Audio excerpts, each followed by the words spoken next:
What's up, guys? Today we have Stratton Bailey. He's a key grip and underwater camera operator. Some of his work includes Nanny, Rosemead, and holy shit, Thalassophobia. I think I said that right? You did. You did good. Today we're going to talk to Stratton about what it's like to work in the water all day. Yeah. What's up, man? Thanks, guys. Thanks for coming here. Nah, Cheers. thanks, guys. Cheers. Cheers. Cheers. Cheers, guys. Clink. Yep, exactly. Sorry for my Cheers. I think the funny thing about that intro is people are gonna Google "holy shit" Thalassophobia. Yeah, exactly. Yeah. Every time I look at that word, I'm like, that's not real, right? It's very difficult. Yeah. I always called it Thalassophobia. So it's like the L is what kills me, is the Thalassophobia, the fear of deep bodies of water. Let's talk about, I guess, like, did you start out gripping, or did you start out scuba diving, or did you just kind of jump into it at the same time? Like, In the scale of life, I started out as a scuba diver. I've been scuba diving since I was 12 years old. Went on a vacation with my mom in the Dominican Republic. I was driving her crazy, and she was like, I just need you to do something. So they had a junior open water PADI course at the resort.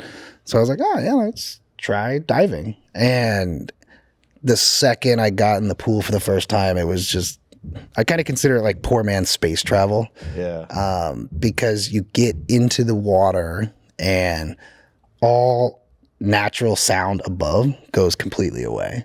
And it's a whole new auditory response once you get under there.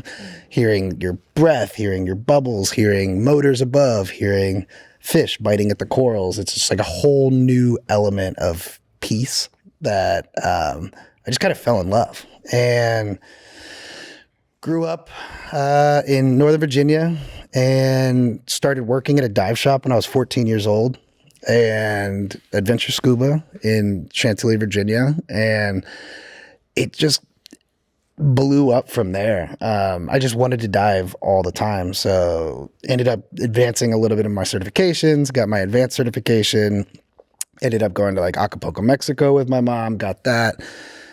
My dad, once I started getting a little bit more involved, he got involved too. And I was fortunate enough when I was a younger kid to go on these incredible vacations all over the world, in the Caribbean, the Galapagos, some beautiful, beautiful places to dive. And it blew up in my world that it was just, this is what I want to do. This is where I feel comfortable. It's an incredibly quiet environment. It's meditative to me. It's not stressful. It's not claustrophobic.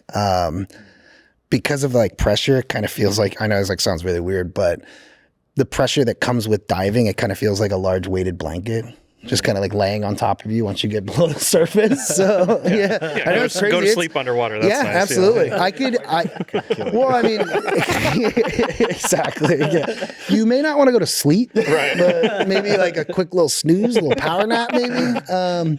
But there'll be moments where I'm just bobbing on the surface, and you think about it, you're reverting back to as a child into in your mother's stomach. It's the same thing. You're literally just floating into space. And so water to me it's like a naturally powerful element. So it just, it calms me. Yeah. Being near the ocean, being on the ocean, being in the ocean is just an incredible. So naturally, New York City is a good landing spot. Naturally, New York City, I was like, what would be the best body of water to go dive in? And I was like, what? Maybe the Hudson River. This river this time of year. Gowanus Canal. What's the what? Not the Nevis Canal, but there's another one too that's down there. Yeah. Newtown Creek. Newtown Creek. Yeah, exactly. Yeah. No, that kind of just New York. I never really considered it as a destination diving, or a diving destination, excuse me. But all up and down the East Coast, it's not for everybody, but it's considered the graveyard of the Atlantic, from tip of Maine all the way down to North Carolina, South Carolina to an extent. Tons of U-boats, tons of World War II history, tons of shipwrecks that are crazy that you don't get to see. But that diving's not necessarily for everybody. It's cold, it's dark, it's deep. So I wouldn't necessarily consider it a premier diving destination. Sounds terrifying. I did a lot of my training up in not necessarily New York City, but there's a facility out in Bethlehem, Pennsylvania called previously Dutch Springs, now Lake Hydra, that it's basically just an old quarry that has been turned into a diving facility. Right. So there's an underwater bus, there's a plane, there's platforms at certain depths that you can go to. There's a helicopter and stuff like that. So you can dive here and be pretty good. Yeah. So, and then when I, kind of turned 18, I moved to New York and as an actor, weirdly, and slowly just kind of fell into gripping after that. So I would say the diving definitely came before, for sure. Have you ever dove in those subway cars that they dump off the coast of Delaware? No. Not yet. No, I didn't realize that was even a thing. Now we will. I would. I'm gonna. Thanks, guys. This has been fun. I'm pretty sure, like it's like the old 7 line, or it's like the old. Oh, that's sick. Yeah, and to get rid of them, they just dump them off Delaware, and I think there's like Checks 2 or out. 3, and they made like a giant reef out of them. Oh, that's awesome. I mean, any time you can kind of like, I'm a huge proponent of like water conservation and environmental restoration in reefs, because global warming, coral bleaching is a huge thing. So a lot of these animals that live in warm water or live in cold water go the opposite direction, because either water warms up too much where you can't live, or cools down to a point where, those little microorganisms, those little microenvironments that, create, just go away. So anytime you can create an artificial reef or create some form of, even if it's artificial, but to bring back some of those little environments, or because, dumping, or areas that's like a, unique little clownfish in the Philippines that's been destroyed because of illegal dumping or trash or whatever it may be, I think is cool. And I think that would be a really cool place to go. Yeah. Probably not going to see anything. Exactly. But just murky. Yeah. But to me, that's kind of the like taboo element that I like about it. Whereas like, I don't necessarily, I mean, I'm a warm water diver mostly. So I love seeing like 100-foot plus visibility in a shorty wetsuit, seeing pretty fish and, just cruising around. But there's that like exploratory mentality of just going into places that you're probably not supposed to, because it's like scuba diving in a nutshell. You're not supposed to be breathing underwater. Yeah. So already you're underwater, but yeah, it's really cool. I've never heard about that, so that'd be cool. Yeah. Can you talk about like the different levels of certification? Like when you're going into a spot like that, is there like small confined space diving? Like there must be like I know there's different types of tanks, right? Like there's like the nitrogen. Well, kind of there's nitrox, which is basically like an increased O2 level. So the air we breathe. I'll get back to the certifications you need to, but like the air we breathe is 21% oxygen, and then like tons of other elements that, carbon, all sorts of like nitrogen, all sorts of things that are in the air.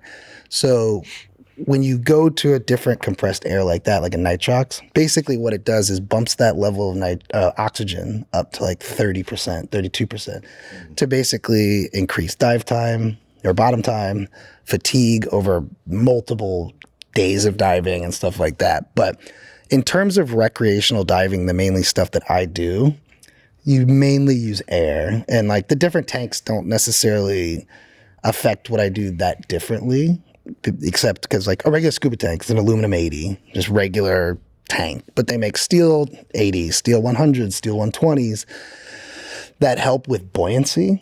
And, a steel 120 is a big tank. It's like 60 pounds on your back, and you can, increase your bottom time considerably, but it doesn't necessarily change the element of air that's in it. They do have other things called like decompression diving and trimix diving and like saturation divers that basically are using like a mixture between argon, nitrogen, and I want to say, I forget what the third element is, because air will actually turn toxic below 212 feet, I think, where you actually become like breathing in a like negative level of nitrogen at just like a regular scuba tank. So you would be on a different like gas and a different terminology, but like that requires, requires like crazy amount of certifications. You're decompression diving, so you might be able to go to like a wreck at like 300 feet, but it might take you, you know, A couple hours to get up. Yeah. To get up. Getting down's easy. Okay. It's getting up is the hard part because you can't, the bends, you can't come up too fast. Exactly. Right? And basically what happens underwater is like your blood vessels in your body is just compressing so tight that you need to take time coming up, because if you come up, it's big boom. And if your blood vessels pop, you can create embolisms and bubbles in your blood. And if those bubbles in your blood travel to your heart, you have a heart attack. They travel to your brain, you have a stroke. You know? So to like go back to like the levels of certification with what I do, I have a master diver certification, which is the highest level of recreational diving. And then you can go into dive master, which is the lowest level of like education. So a dive master, you can legally like take somebody out scuba diving. I can't take like you guys if you wanted to go right now. I mean, we can go jump in a pool and breathe. Right. But legally to like guide you, I would have to be a dive master, and then instructor, and then course instructor, and, you know, course director, excuse me, would be kind of the higher levels of instructional scuba diving, the ones that teach scuba diving. But it's kind of a tough question of like what level of certification you would need to do it. I mean, if you have an open water certification, you're a great diver of 20, 30, 40, 50 dives. Yeah. That's great. But I would probably prefer a diver with me, either an instructor or a dive master, because being in the water, you have to know how to dive before you can work, you know, in the water as an underwater operator or as an underwater grip, underwater electric, whatever it may be. Because if you're not comfortable in the water as a scuba diver, you can't be comfortable in the water as a technician. Mm-hmm. So, because it almost has to be like second nature. It has to be. So that you can focus on the technical job. Well, and like buoyancy is like one of the biggest things that, I mean, I have trouble sometimes with buoyancy, but I mean, I have over almost 1,000 dives. So I know how to correct it. Like if I'm overweighted, or I'm in a dry suit, I need more weight to go down. So I'm like overweighted, but then compensating it with my dry suit inflator hose or my BCD, yada, yada, whatever it may be.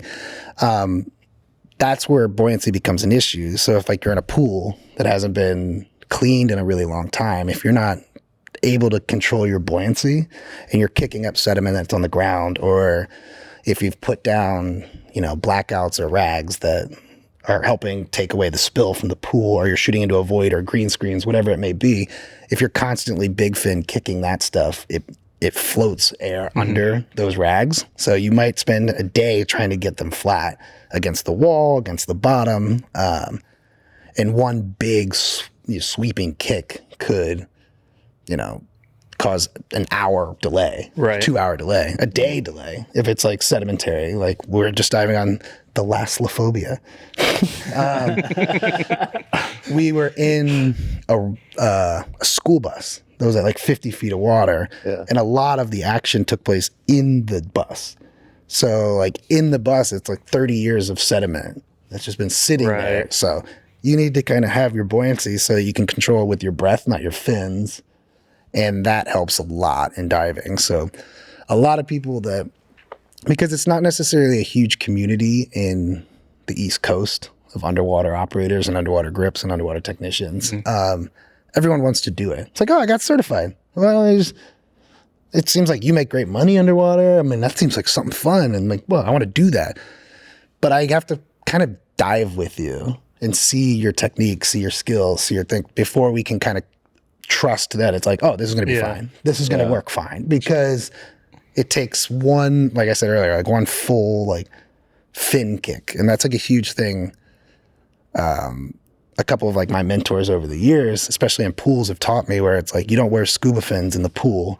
You wear like little boogie boarding fins, because the like transfer of water that a big fin kicks is basically like a rudder to a boat. Yeah. So that can go till it stops, whether it hits a wall, whether it hits the floor, whether it hits the rag, you know, that transfer of motion is always going to go. So having grips with these big, huge fins show up, or big free diving fins, it creates a lot of motion in the water, which creates sediment, which creates small swimming pool. In a small swimming pool, yeah.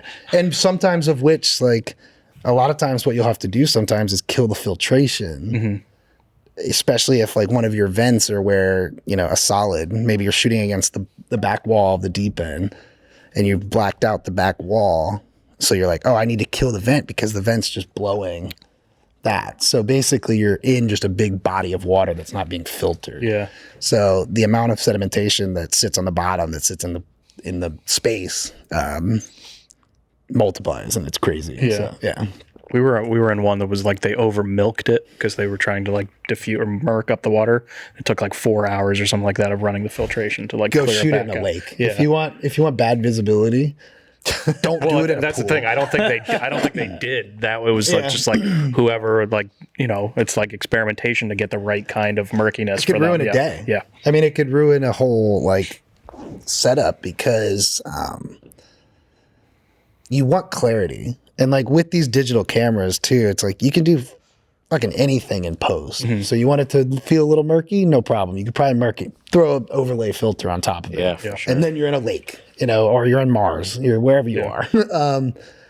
That's my biggest hesitation sometimes on these projects of people that are like, oh, well, we're supposed to be in a lake, but we're shooting at like John Jay High School in Dumbo. And you're like, cool, well, why don't we just shoot it clean and then augment? Or if you want, why don't we just shoot your close-ups and stuff in this pool? Why don't we shoot like details in the pool where you can get a nice clean image and then shoot your wides in a lake, shoot your wides in open water, shoot your wides somewhere else to basically recreate that. But well, it's like even that black background goes a lot further than I think people like, because like instead of the blue lining of like a pool or something, like that changes everything. Yeah. And it's like, I mean, I think a lot of people too, it's like green screen as well, whereas green is tough because we've done a lot of projects like green and blue screens and stuff like that for VFX elements. But if you're shooting a subject on a black wall and they're edged or they're basically like brought out enough that you can just cut them out, you can put them anywhere. You know what I'm saying? So it's like green basically has a really tough because you have to light the green screen, or it just looks like an underexposed element in the background. And then when you start overlighting a green screen, you're punching, just like regular green screen that you would do above the surface, you're creating light pollution from behind that you don't necessarily need or want. So if you're trying to like green screen a person that's in a 3D environment that you're not fixed in, making sure that subject's far enough away from the green screen so you don't get the pollution from the green screen, or it just creates like a huge, huge thing where I'm like, if you're going to want to mess up the image, that's great. But then it's like the people on the surface are like, why does it look so bad? Why does it look so bad? What's going on? Oh, milk was not a good idea. Yeah. Oh, it's just shocking. Or like dirt. Yeah. Oh, let me just throw some dirt in this pool to like everything you can't control. You can't control. And like, oh, cool. We've already killed our filtration. We let it settle for the overnight. We vacuumed the pool and then you're just fucking it up more. Yeah. So it's, but you got to do it in camera. You got to do it in camera. You got to do it in camera. I'm a firm believer of in-camera elements, possibly above the surface. Yeah. Underwater, things are... The water is like all in camera. Oh, 100%. And like that's where it is. So yeah, it's I would take a better diver over a better technician to fulfill the like needs of that shoot versus like the best technician but a shitty diver. Yeah. What were you? I was saying this is very similar to like, do you remember, I don't know if you know this, but Ben Affleck made a comment about Armageddon to Michael Bay, where he like got the story explained to him and he was like, why would they train drillers to be astronauts? Why wouldn't they just train astronauts to be drillers? Yeah, that's absurd. Shut the fuck Yeah, up. shut up, dude. You're ruining fucking Michael Bay. You're ruining the movie. You're ruining the vibe for everyone. Yeah. But I mean, it's true. It's like, because I mean, I think in cinema, this is a fake world we live in the entertainment industry, and I think there's an element of that, like in camera. I mean, I think James Cameron's one of those people that has been revolutionizing the underwater community for decades, from The Abyss, from Titanic, from all sorts of these, projects, whereas like he would do things that were like no, this isn't possible. He's like, no, but we're going to film it in camera. I'm going to go, I think the Abyss was, it's like an old like nuclear silo or some form of silo. It was just a big like concrete sphere that he was like, oh, this is where we're going to film in. And like they retrofitted it to like work for, you know, the machine elements, having like the divers actually be in the space, and like that kind of stuff is great to me, because if you like just film a scuba diver on like a green screen just like above the water, you can't incorporate that underwater. You lose the like front element of what hits the dome port. You lose that like characteristics of the underwater world. But you know, anything you can do in camera is great to an extent. Like a lot of times, for example, if like you're shooting like in a pool that wants to like fake as a swamp or something, and they end up bringing in like moss and underwater trees and underwater like bits that it's like, oh, we're creating that. It's like you're just basically creating like imperfections in the water. So, but it's great. Like if you want them to swim through it, or if you want them to like go through foreground elements, whatever it may, or a bush in front of the lens, is great. But there's a delicate balance of what needs to be on camera, in camera, excuse me, or like a VFX element. I'd love to pull it back to, because I know we're diving down deep. here. Yeah, are we? But maybe we could pull this back to like, because you said you came to New York as an actor. Yes. And then you became a grip. Like, Seems like a really easy transition. This is a natural transition. I don't know what you're talking about, dude. You know, Hollywood's tough, bro. Yes, I did. I moved to New York. I had a lacrosse scholarship to Mercyhurst University in Erie, Pennsylvania, and never really did any acting or film and television kind of, you know, work. And then all of a sudden there was this competition, the World Championships of Performing Arts. It was in LA. And basically it was like a pay to play acting program. You know, you get to give me $1,000. You could come to this great competition. We'll train you how to be dramatic monologues, comedic monologues, yada, yada, yada. So I ended up going to this competition in LA, and I auditioned for Joan C., who was the chairman of this, the School for Film and Television in New York City. And I auditioned for her and got a call back, and they were basically like, well, how do you feel about moving to New York? And I was like, yeah, I'll move right now. My bags are packed. I'll come back with you. And ended up like giving up my scholarship to Pennsylvania. It's like months before leaving to go to Erie, Pennsylvania. I dropped out of that and just moved straight to New York to be an actor.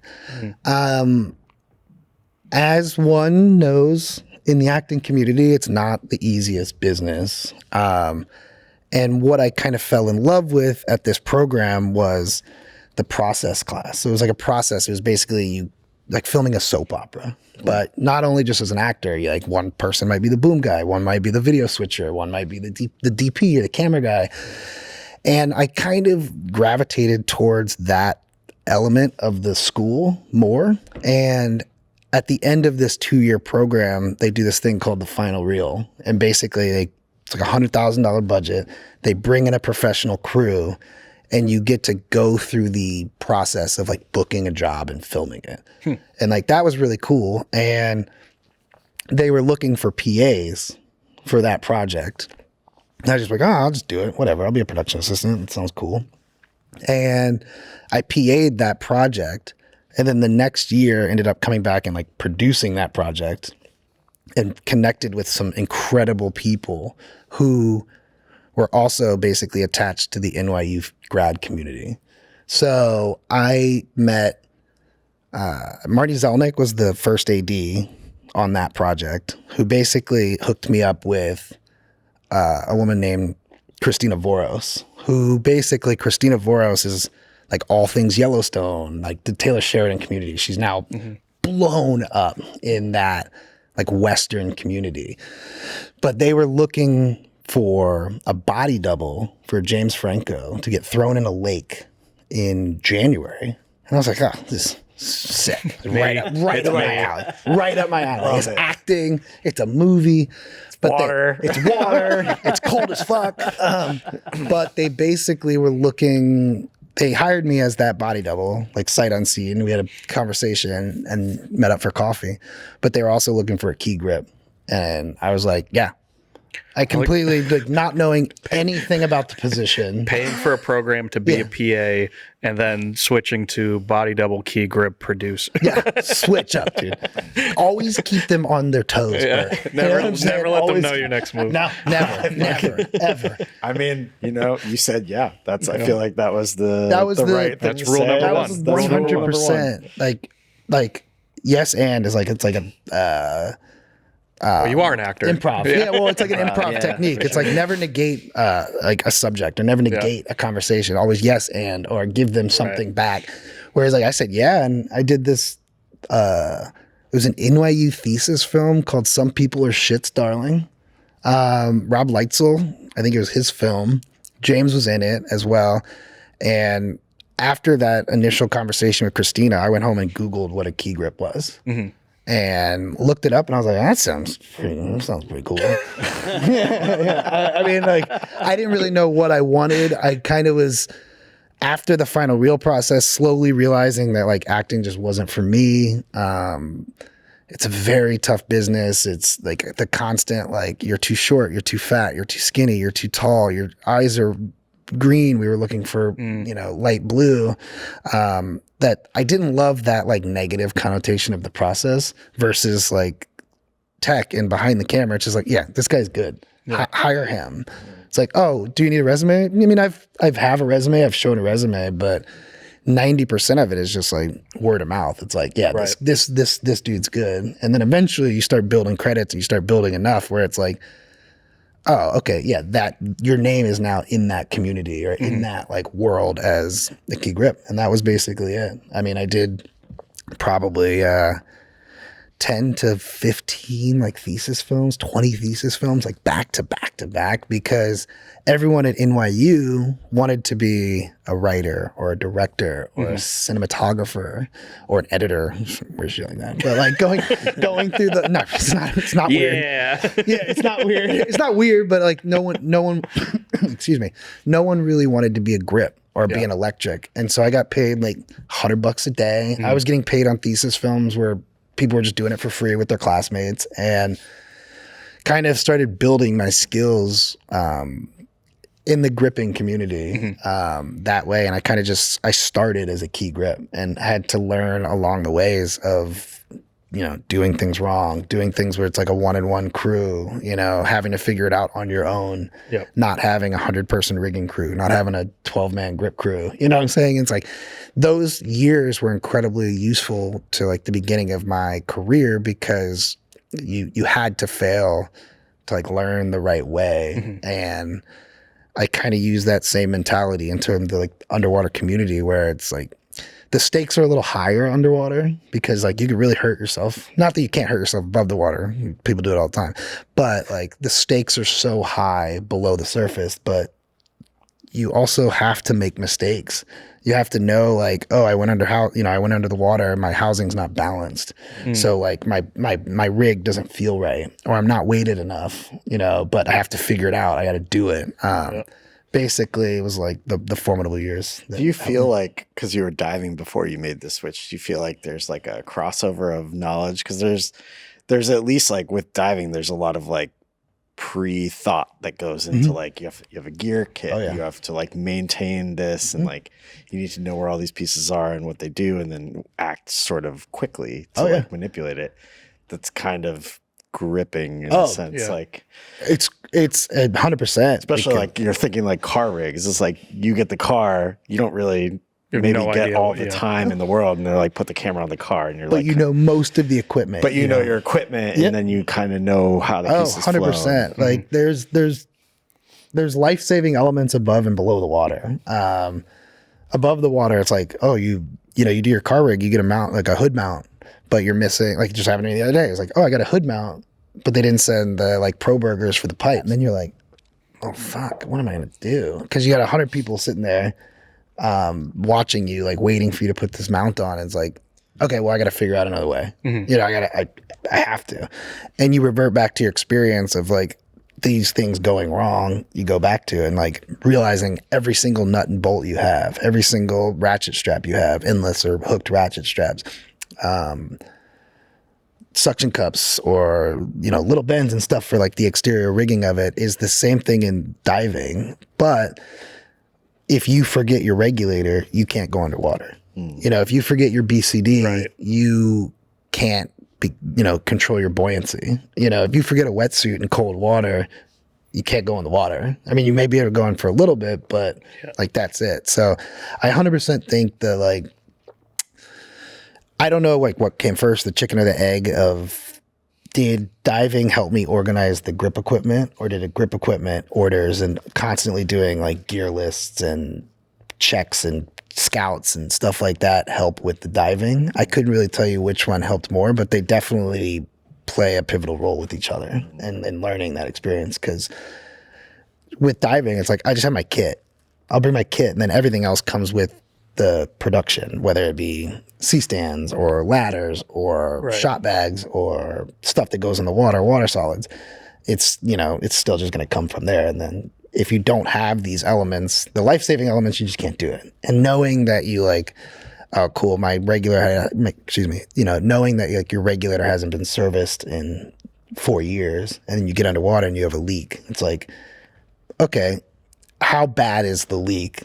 Can I get through this day, or, you know, can I get through this shot with it working this way? Yes or no? And like that takes just experience, like doing it and failing and constantly, you know, the problem solving process of trying to make it work. So Crazy. When you get these jobs that are like hiring you to be underwater key grip or operator or anything like that, are you also kind of being brought on as like a consultant, or do like these productions generally have an idea of how the underwater stuff works? They have no idea. Yeah, 90%, especially on the East Coast, because it's kind of like a foreign thing to a lot of people, because they don't consider they consider water work LA. Acton Studios, like, or Acton Stage is a big water studio in LA. They don't really think of it's like New York. It's like underwater work in New York. And a lot of the producers and a lot of UPMs that come into this world they think they know what they're talking about, but they have no idea. And it's like little things with like the amount of crew you need, the time of prep you need, the money it's going to cost, because it's not a cheap thing to do these sequences. I would say like I get brought on as like an unsolicited consultant to an extent, just because it's like I know how this should work and what we should do. And then coming up with a balance of working with this production to be like, okay, cool. If you're not going to do this, this is what's going to happen. Right. Or like, I won't get in the water because we don't have a water safety team. I won't get in the water because it hasn't been tested, or the lights around the pool aren't on GFCIs. You know, it's like like little stuff like that where people think it's just like, oh, you just jump in the water and film. What's the problem? Right. Why is this becoming like a huge task and a huge ask to do things where it's like, well, I'm getting in the water, even though working at like 6 feet. I could drown at 6 feet. I could drown at 3 feet. You know what I'm saying? You're actor. You're the actor of your movie or the actor of your music video. Are they comfortable in the water? Do they swim? Can they hold their breath? You know, it's like depending on the sequence of like what needs to happen. A lot of these questions are like, oh, it'll be fine. We'll figure it out on the day. And with sick. Yeah. Well, that's my like, we'll figure it out on the day. And like gripping, I'm like less, I mean, above the water gripping, I'm less, because I've been doing it for like since I was 18 years old. I'm a little bit more like, cool, I feel confident figuring it out on the day. Like, well, maybe we'll make it work. As long as we have the permits, we have the time. You know, you want to talk about it for an hour, no problem. It's going to kill your day. Underwater, those conversations have to happen above the surface and before we even get to the pool. Because by the time we get to the pool, it's kind of like my show or the water safety show, because now we're in my element. We're in my level of expertise. we're not in front of a computer. We're not prepping anymore. It's like, you want to do this now? Like, we got to do it this way. But you're not like, you're also not showing up to the pool and then getting a shock block. Like, these are the kind of things you have to know. Like, so do you get like the prep time to say like shot bags are better, water solids are better, shock blocks are necessary? Like, depends on the project. Narrative, you have a little bit more time because it's like, oh, I have this movie and on day 24, we're doing the water stuff. So you have like 4 weeks before to like talk about it and plan it, yada, yada, yada. Or like a commercials might be like, yeah, we're going to film on Thursday. You want to go? And it's Wednesday afternoon. yeah. And you just kind of have to like flow with it and, you know, make those judgment calls of experience. But Got to know when to say no. you got to know when to say no. And it's like what's above and below the surface. It's like sometimes project, like I got called for this project. It was like a dream job. Filming I want to say it was like Pipeline or something, some big wave surfing competition in Hawaii. And we were filming for the like Hawaiian Tourism Board. And I was like, this is sick. It's like a week long. We're going to do all this stuff. But part of it was not just like the recreational diving, cruising around following an actor. Part of it was like filming big wave surfing. And I was like, okay, cool. Like I feel very confident as a filmmaker and I'm very confident as a scuba diver, but I'm not a surfer and I'm not a big wave surfer. And like, if you've ever seen these like big wave surfing competitions, these guys are crazy. Yeah. And there's like 20, 30 foot waves in Pipeline in North Shore in Hawaii. And that was the first time too, where I was like, I'm trying to like, I've got a group of safety divers with me. I'm like, I would love to do this project, but the way that we're approaching it, I don't think I'm the right person for it. You know, because I don't have the training for it. I'm going to need some training for it. I'm going to need, you know, a plethora of people, and this is just what it is. And just like having that ability to be like, no. Right. Like, because There's probably only one guy out there who is the right guy. it is. And it's like, and it's a different kind Such of a diving. specific- And it's like people that can hold their breath for, you know, it's like more free divers than scuba divers for surfing competitions. Because if you get ripped on a wave and, you know, you're underwater for a couple minutes, and if you're on a scuba tank, you've got things attached to you. You've got big fins. You've got all this stuff that if your regulator falls out of your mouth or something like that, I don't have that experience to fix that problem. So that was like, you know, a little bit of a tangent there. But like to go back to your original point of having the prep time, depends kind of like mostly on that like particular project and like what the sequence is. If it's just like a boom, I just need a close up of a person in a pool, or, you know, a lot of times what we film is like accidents in the underwater world, or like, you know what I'm saying? Like someone's drowning or someone's like A car goes into the water or something like that. So it's like, okay, just like above the water, if we're doing, this is a stunt. Majority of the time, anytime a SAG actor gets in the water, that's a stunt. So you have a stunt coordinator, you have a marine coordinator, a water safety team, because I don't, as an underwater operator and an underwater DP, I'm not responsible for actors. I'm responsible for me and the technicians, and the underwater safety team is responsible for the actors and us, you know, ish. You know what I'm saying? It's like, because they're SAG actors, they're SAG stunt guys, stunt women that basically are with the actors right off camera or right off us, that's their responsibility. And my responsibility is for the camera and my immediate team. And like 90% of the time, once we're actually filming, I don't really have a big team in the water.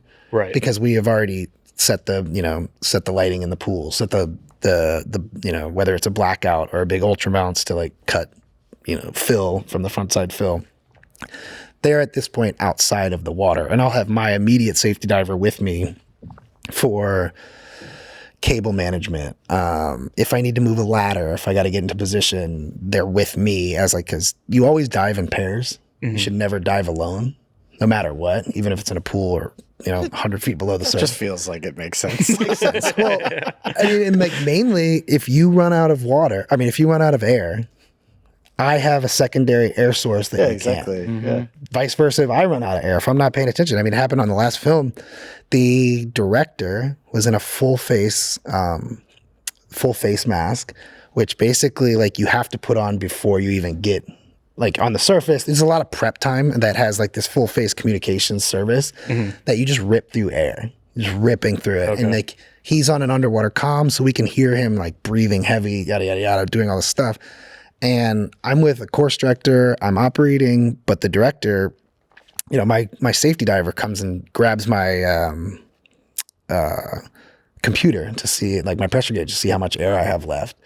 And I was in a decent amount, but I was like, yeah, just check him, like check them, check the director just to make sure. And they were like under 400 PSI of air. And we're like 60 feet below the surface where that's a little bit of a trickier situation because if he were to run out of air, he's going to have to rip off his full face mask and we'll have to, you know, share air with no goggles, 60 feet below the surface in the middle of the night. You know what I'm saying? It's just not a great situation. So we ended up having to call the dive afterwards because like as he's going up, he's like, Stratton, just, you know, I'm going to go up. Why don't you just get this, film them at the back of the bus, yada, yada. And I was like, no, like, I mean, I didn't say it because You can't say it. Yeah. He's the only one that can talk. You're just like, you can't just have a conversation at monitor under. No. That we like reverting back to that experience, being like, now we're going to call the dive because now we're going against our dive plan. Yeah. Because every time you get in the water, you have a dive briefing. Yeah. Regardless of filming or recreational diving, you always talk about what you're doing on that specific dive. And to me, accidents happen when you go against that plan, or it's like, you know, it's like just like in life, it's like, oh, this isn't the plan. We can pivot it a little bit, but when you can't communicate and you can't talk, it's pitch black. Yeah. I have a 60-pound camera in my hands. I have no light. It's like, I don't even know who that person is. Right. It's like, what actor is that? Is that the actor? Oh, that's my safety diver. It's like, that's where accidents happen. And just like kind of knowing that when to say like, okay, we got to go up. Yeah. Are there an accident down there isn't like, oh, I dropped the camera. It's No, like you're dead. Yeah. You could die.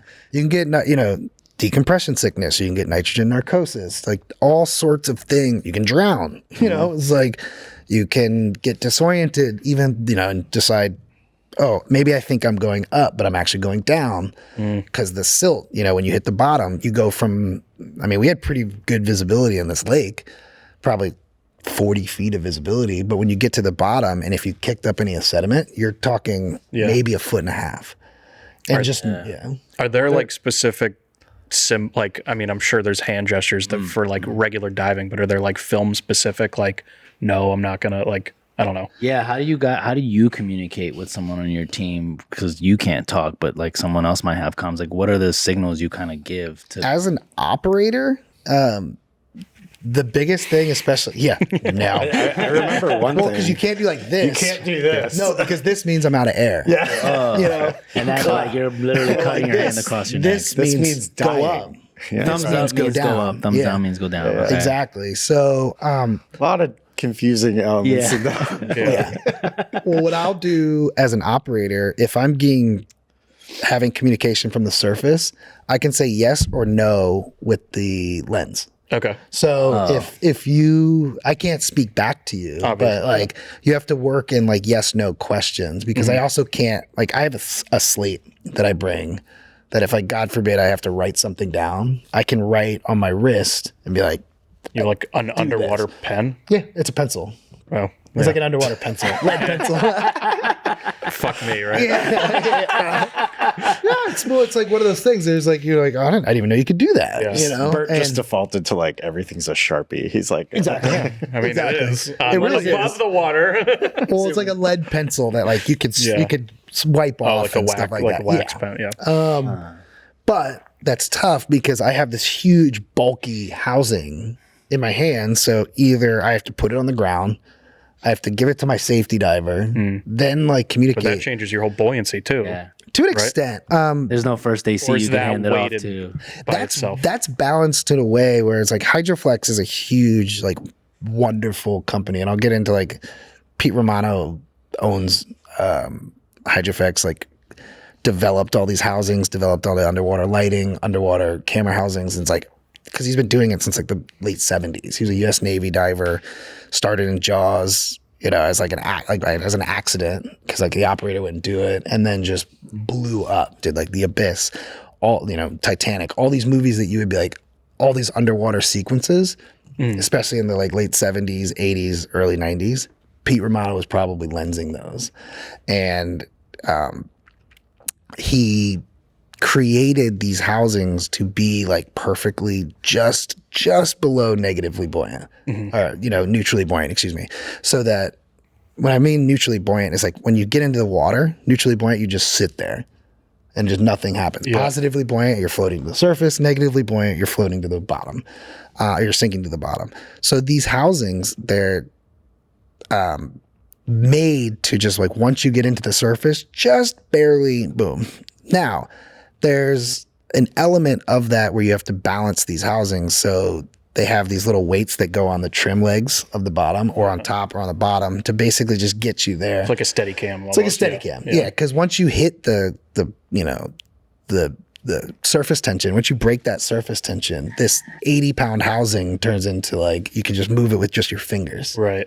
Just like barely a touch, that just like a balanced steady cam should be able to just barely, with the slightest level of touch. So giving the housing away isn't like a huge problem, but you might have 100-foot, surface cable behind you. So it's like it creates issues, but it goes back to that same problem of that if this isn't what it's supposed to be doing, let's go to the surface and let's reconvene and talk about it. And like at a pool, you have that luxury of being able to do that because you're only in like 12 feet of water. Yeah.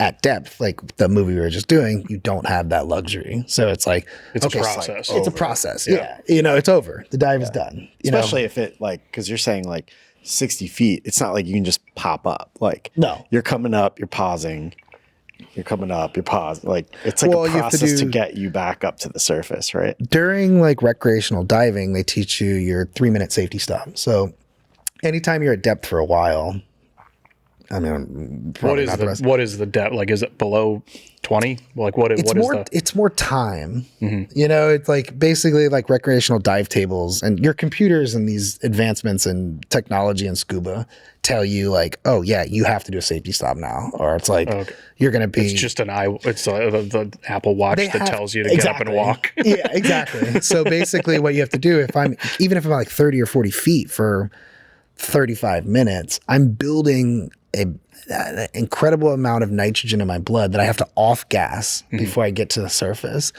And there's always times like if you're out of air and you're about to drown and you swim to the surface, you just got to do it. Right. You probably shouldn't get back in the water, because once you do those like emergency ascents, stuff like that, that's where you can really injure yourself from creating bubbles in your blood. Is basically what it is. It's like the negative nitrogen, and like, because the quicker it's like a balloon. The quicker I go to the surface, I expand. All of my blood vessels expand. All my veins expand. So you don't want to jump up and down. In a pool, if I'm in a 12-foot pool for 15, 20 minutes, I can come up and down, as much as I want. But, I'd say between like 30 feet, 20 and 30 feet, you really need to start considering your dive profile over the actual shot. So it's like, it's less about like you coming up. It's more about now you can't go back down. So, if you do that, yeah. Because like one time, for an example, I was in the Bahamas like jigging lobsters. It was like one season. It was like we were allowed to jig them and hunt lobsters on scuba, which you're really not allowed to do a lot of times. Can you just explain what jigging is? Killing lobsters. Oh, okay. You're like hunting, you're capturing, spearfishing. Yeah, but you tickle them out and then you like stab them basically. Jesus Christ. But and like you're really not supposed to, this was a unique situation because of a quota that you were allowed to do it on scuba, because it's like spearfishing you're not allowed to do on scuba because the element of like, it's not too much of an practice. advantage. Yeah, exactly. So I was at like 90 feet, not really paying attention for like 35 minutes or something. And I ended up going into decompression. And not that like, oh, my body is now just dead. I mean, it's just more of a staged element of going back up to the surface where you consider it, considering like decompression diving. So you have to take it step by step. It's like, okay, cool. I've been down at 90 feet. So now I have to go to like 60 feet for 10 minutes. Then I have to go to 30 feet for 6 minutes. Then I have to do my safety stop. And that becomes like a huge, or you could develop decompression sickness. Yeah. And if you don't do that, that's where basically you have that negative levels of nitrogen in your blood and you could really hurt yourself when you get to the surface. That moment, because I was like, oh shit, I'm out of air. I can't complete my deco stop. So I have to go up. Like I'm now at this point where I was like, I have to go up. I got to the surface. My computer locks you out. It won't let you get back in the water for 48 hours, 24 hours, whatever it may be.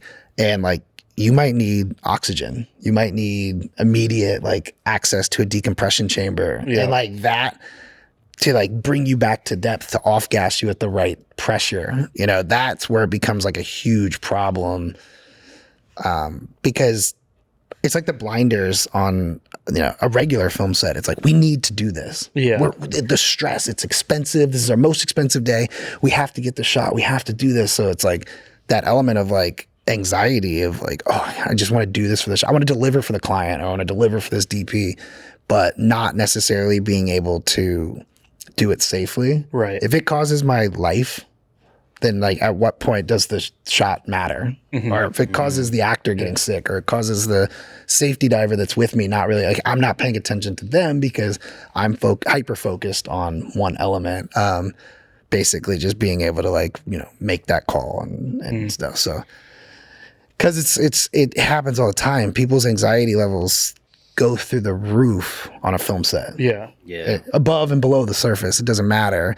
But there's something about the water that you have to take into consideration because it's not natural. For sure. What we're doing is not comfortable for everybody. Like you might be on a boat for 8 hours. You might be bobbing in the water for 8 hours. You don't have access to a bathroom. You don't have access to water. You know, it's like cramping is like a huge thing.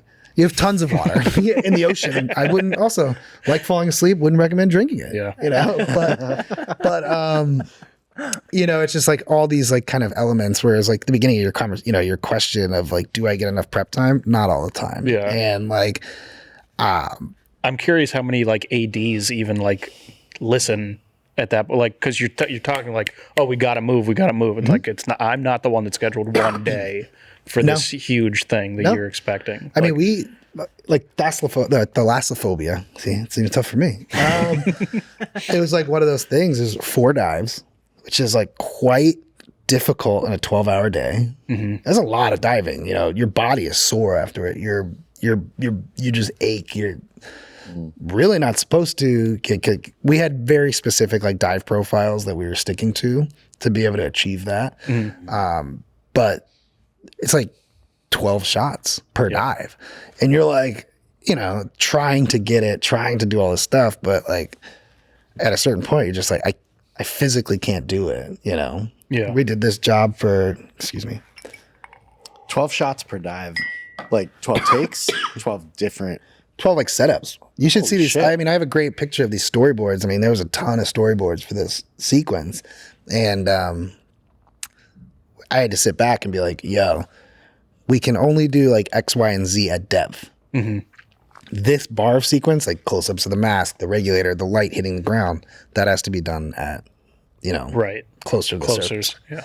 I'd love to talk about your experience on Nanny because when we were, you know, talking off camera, I think we talked about how that job impacted your experience and your knowledge as an underwater grip. So could you give us some background on, you know, what that film was about and what your role was on the Nanny? Yeah. Nanny was a great film, low budget feature. Rena Yang was the above ground cinematographer, and Ian Takahashi was the underwater DP that they brought in. That was a unique film too because it was a little bit more of an advanced sequence. It was a couple days in the pool, some above the surface underwater elements and below that. I felt like a kid in a candy store during that shoot because Ian Takahashi is one of the cream of the crop, biggest, most wonderful, successful underwater people that I've ever met. And having the ability to work with him was like 4 years of film school in a week. because he was incredibly approachable, incredibly knowledgeable, didn't kind of like hold his secrets to his heart. He was trained and like came up under Pete Romano, who I spoke about earlier, you know, the Hydroflex owner and developer and stuff like that, that he approached underwater in a way that I had never conceptualized before.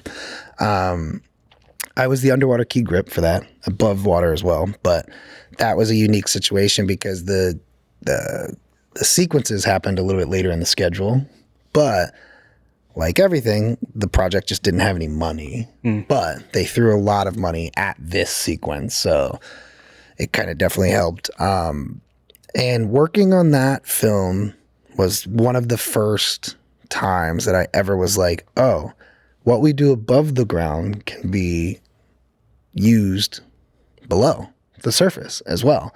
And it was like little things like blacking out the pool. I had never blacked out a pool before completely. So in the script, it's this,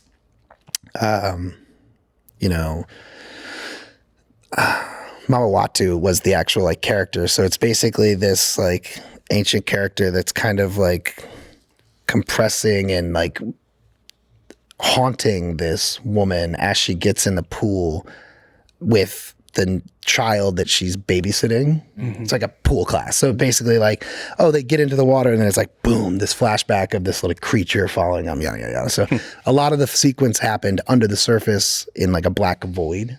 So we had to black out basically the whole pool. And the techniques that like Ian and I kind of came up with, because I worked with them, they wanted to bring in like a key grip from LA, who's like another, I'm a fanboy here for a minute. I don't even know the guy's name, but his name's Soda Pop on Instagram. Perfect. So yeah, I think that checks out. but as a like good key grip. he's like Ian's key grip. His like, and he is a proper like underwater key grip. And some of the stuff that I would see on his Instagram, I'd be like, what the fuck, dude? Like, this is cool. And it's just like his techniques that he uses are really incredibly interesting. And working with Ian was really great because I felt very confident as an above the water key grip and very confident as a diver, but I didn't really have, I wanted to think I had the confidence of an underwater key grip as well, but not the practice.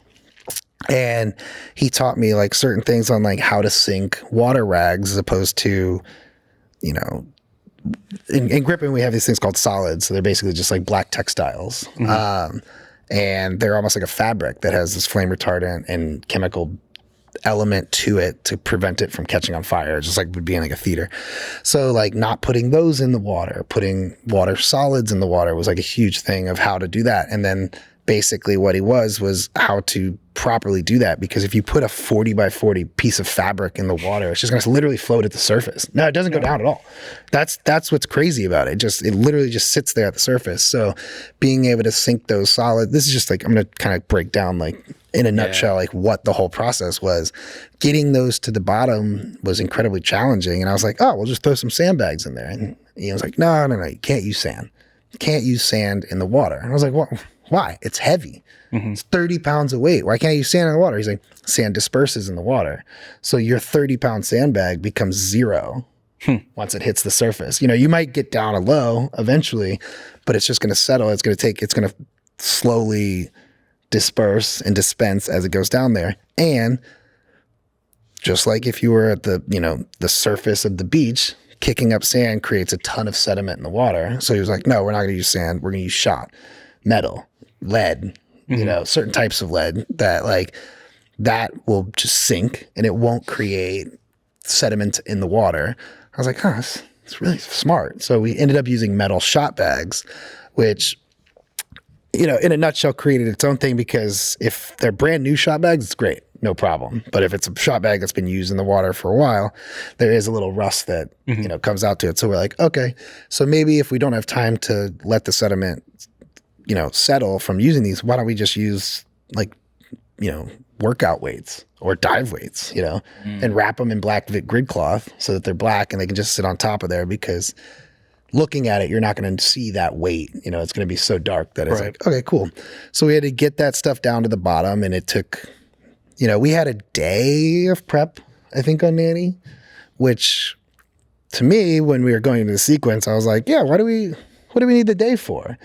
And another thing that Ian kind of brought up was just like, oh, well, what we need the day for is we need to let the rags settle, let them sit on the bottom, and let that sediment kind of settle so that when we get into the water, it's crystal clear water. Mm-hmm.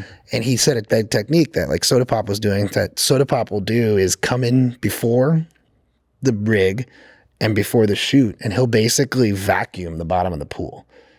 And like, you're like, oh, why would you like vacuum the bottom of the pool? But he basically just cruises and just takes all that sediment that's been settled up into the vacuum versus putting it into the water to limit your visibility. And I was like, oh, that's really quite interesting. That's a really cool element, because also we were having problems with our rags billowing because they were sitting on the filtration system.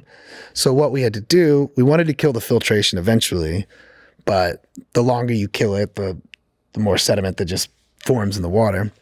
So what we did was we built little black like milk crates and put black milk crates over put little black milk crates over the filtration system, and then cut holes in the rags so that it was just like a little black billow. Oh, weird. So you didn't see it, so that it could still filter that water that gets in there, because water's still going to get there, but you didn't have to necessarily kill it completely, which is like, oh, that's really cool. That's an awesome technique as well, because the more air you put behind any of these textiles, the more bubbles that'll form, the more, the bottom starts raking up and stuff like that. So that was like the first element. I was like, cool, this is like no brainer, but I would have never thought about that. Right.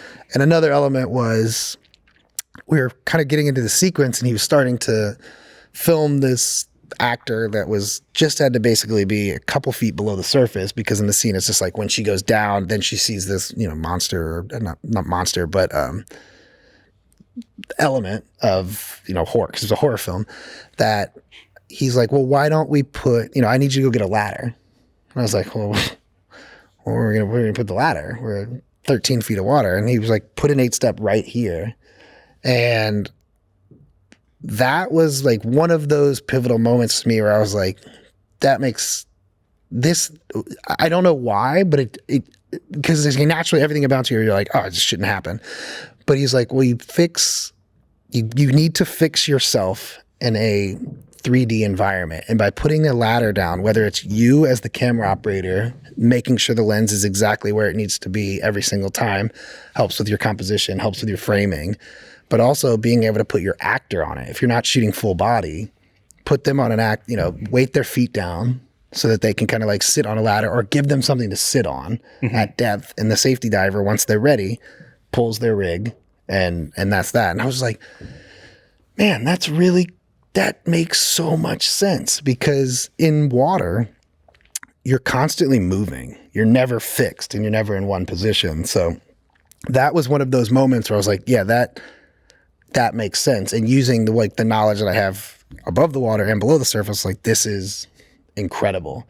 And that was incredibly useful to me to help with composition and framing in the underwater work that we do. Mm-hmm. And so I was like, cool. So it was like one after another after another.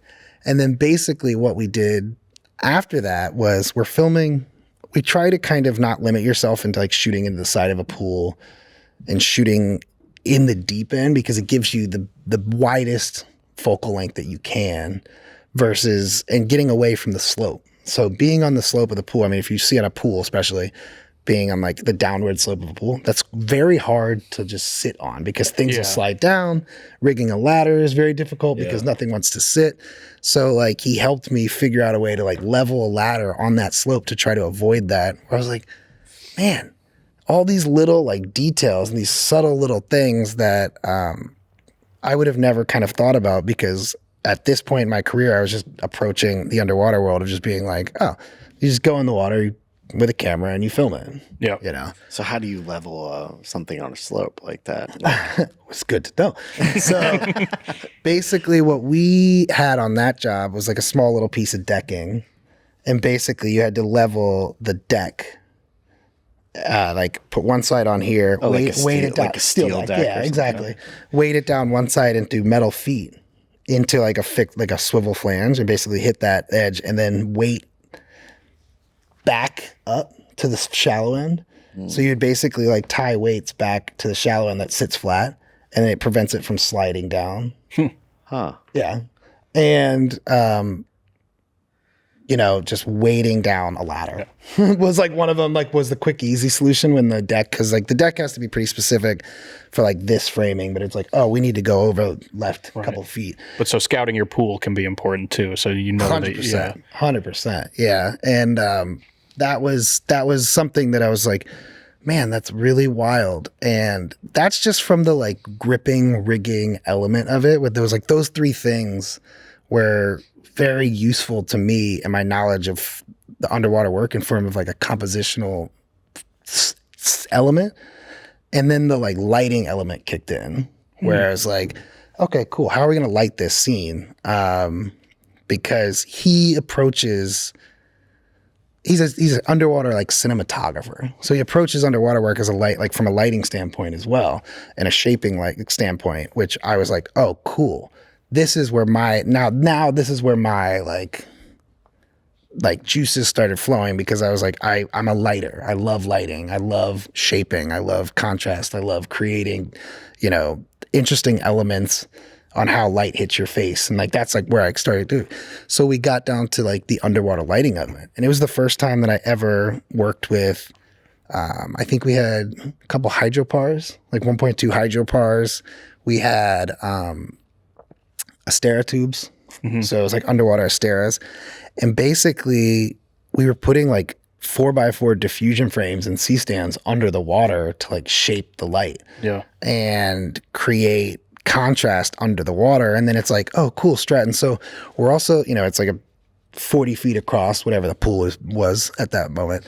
And he's like, we're going to put an ultra bounce on the backside behind camera to basically cut all of that passive fill from the white element of a pool, the foreground element of the pool, to basically, it's like, then if we need some fill, we can, activate the ultra bounce. But it cuts that film so that you can light and shape the actor correctly by like, cool, all right, we have this, underwater a 60 that has a magic cloth in front of it, and then like cutting the bottom of it with a metal flag to keep it off the lower half of their body. So it's just lighting their, what I'm saying? It's like stuff like that. I was like, oh, you can do what we do above the surface below.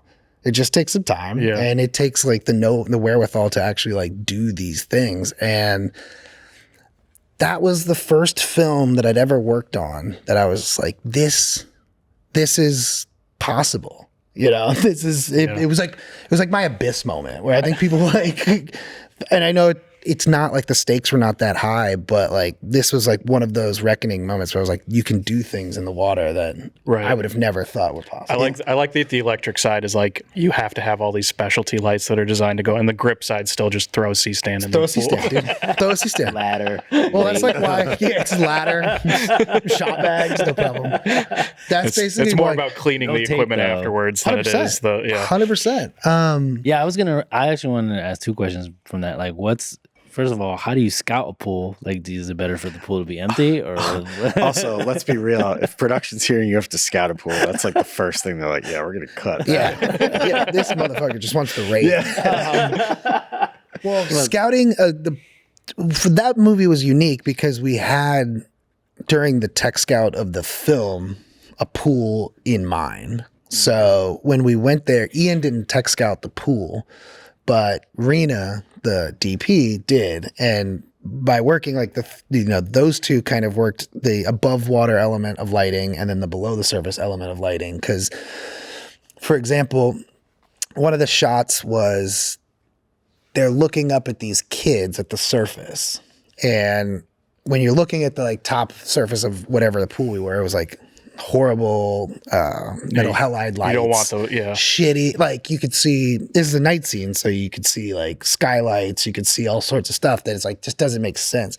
So basically what we had to do was me and the rigging grip, we built a 40x40 silk above the water that could basically go on, that was on tension cable to basically come in and out so that you're shooting into a white surface versus like shooting into the weird background of a pool. Like you still just want a moon or a sun. You don't want skylights and fluorescence. Well, it's supposed, and the element is supposed to be this kind of like mystical kind of like void, white void above there versus that you wouldn't be able to get with like a dark ceiling or skylights and stuff like that. So that was important to scout that part of it.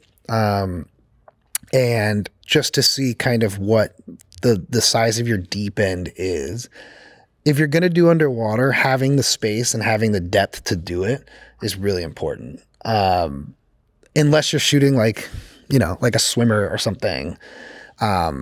I mean, depending on the focal length, if you want to be behind him, but like having the ability to have that at depth, you can get full frames. You can get, you can get the wide, this wide cinematography that you need or the elements that you need, or if you're multiple people, versus like shooting in the bottom, the shallow end of the pool, it's great, but transmission's different at depth, light's different at depth, color's different at depth. It's like something that you kind of want to try to do as much as you possibly can is shooting at focally the widest and the deepest that you can. You don't want like giving your actor headspace. You don't want the headspace to then be at the surface, the portion above the pool. Like you still want that back wall. 100%. Exactly. And this was a good thing too, because we're being in this black void. It helped with the VFX element because then you can kind of shrink them in post. By making it look a lot more vast than it is in reality. We did this Amber Mark music video was the same thing where she's like floating through outer space. So distance was like really important so that the VFX element, so that's like we could shoot her whatever size we wanted, but then make it look like she's in space or make it look like she's on like going through the surface of the sun, whatever it may be. How do you deal with the bubbles? Depends on where, because I'm shooting forward, you'll never see my bubbles because they always go up. Oh, like her bubbles, like she's got to breathe, right? Or she just hold her breath and. It's a very good question. It's a very good question. Well, it goes back to the like having the safety divers. 95%, maybe more. Elements is like I don't know if you know this, but people can't breathe underwater. What? Shocker. Shocker. They don't. I mean, I haven't come across a mermaid anyway yet, but I'm still searching. Be a sick underwater DP though. That would be the sickest. That would be the sickest. But that's like part of the element in the prep process that I always ask is like, do these people feel comfortable in the water? Are they good swimmers? Are they good at holding their breath? And 90%, yeah, I can hold my breath. Just like an overzealous operator or an overzealous underwater technician. It's like, oh, I don't need scuba to do that. And I'm like, well, what if you haven't how long can you hold your breath? Yeah, until you do. Until you do. It's like, oh, I'll just dive down. I'll just free dive. I'm a free diver. It's fine. And I'm like, unless you can hold your breath for like 3 to 6 minutes. You're gonna need to breathe. You're gonna need to be in a wetsuit. You're gonna need all this stuff. So yeah, and I feel like if you can hold your breath for 3 to 6 minutes, there's probably cooler things you can do. Why are you a low budget film technician? No, but it goes into like even your casting choices, like you're saying. Yeah, I mean, because for a music artist, it's different because it's got to be the music artist. Exactly. It's got to be the artist. It's in a lot of times in narrative too. It's like, it's got to be them unless they're on scuba or in a costume that you could use a stunt guy or use a stunt woman for. It's usually that person. It's like the same thing with like driving stuff is like, you're doing a hood mount. Can they drive a car? Right. Oh, they're not comfortable. It's like, cool. Well, we're about to put 3 cameras in the front, lights all over the fucking thing. And it's like, so it's like goes back to the same thing. Whereas like, I always ask these questions, like, are they comfortable in the water? And you're going to also have to be comfortable breathing on a regulator, breathing on scuba, because we need you at depth to start. We can't necessarily get you to the surface and then swim down to get into position properly and then shoot. You know what I'm saying? Those like pivotal seconds could be fix your wardrobe, whatever. And it's like one of those things where it's like that's where the ladder comes down to. Because if I can have an actor sitting 6 feet below the surface on the top of a ladder breathing scuba. And then it's like, cool, all right, pull the reg, boom, we're rolling. I've got 4 to 6 seconds with them already before anything even happens. Versus like, okay, we don't have this, a safety dive or anything, so they have to swim down, find that exact mark in a 3D environment that doesn't exist, that they think it might be, because they're, a lot of times the actors aren't wearing goggles, they're not wearing BCDs, they're not wearing weight belts. So they're swimming down, getting up, and boom, creating a ton of imperfections in the water, bubbles, just by moving, by breathing, all this stuff that from an operating standpoint, unless you're shooting directly up, bubbles aren't a huge problem. Because the only time you'd really see your bubbles if you're basically shooting directly at the surface. But you also like it's realistic. If this person's underwater, they're going to release bubble. Just because you were saying about like making it look like space or like making right. Like then you don't want them to have bubbles because Well, that's like what we do a lot of times is like there'll be a safety diver behind me. There'll be a safety diver just below frame with the actor. And basically maybe one left and right so that if anything goes wrong, air to the actor first or air to the subject. It could be anybody or, because we're all on scuba. We're all on, we can be down there for as long as we want. And if you want, like for that music video, for example, and Nanny an element as well, whereas like what we'd have to do, we basically, the safety diver below them, the subject would be on scuba. They would pull the actor down because you can't wear a weight belt. You can't wear a wetsuit. It's like sometimes you can wear a wetsuit, but that makes you buoyant. So it shoots you to the surface. So basically we'd on scuba pull this actor down, be like, cool. Ian would frame up, find that right frame, and then be like, cool. An element like, boom, we're rolling, pull the reg.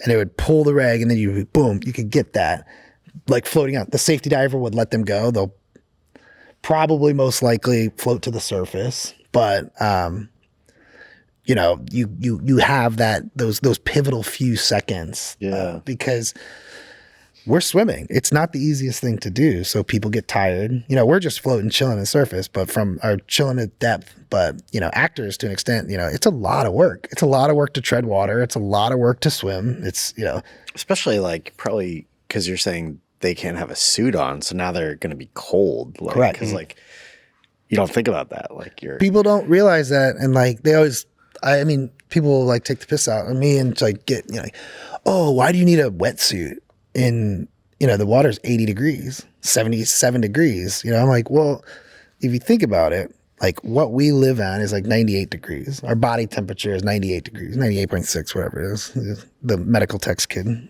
question me afterwards. But we live in about just below 100 degrees. So 80 degree water after 6 hours of it, your body temperature is dropping, dude. And if your body temperature drops below like mid 90s, you're talking like hypothermia. You're talking, shaking, and you shake. Your body, your muscles start. Well, and then you see that on camera. 100%. 100%. Shaking in the water. You see that on camera. Yeah. It's like, No gimbal and for it's that. like, and like to me, well, it's also just like an uncomfortable thing. It's like being underwater for 6-7 hours. You want to be warm. You want to be cozy, and they make these things called dry suits, but it's not really like always the best tool. So basically it's just sealed.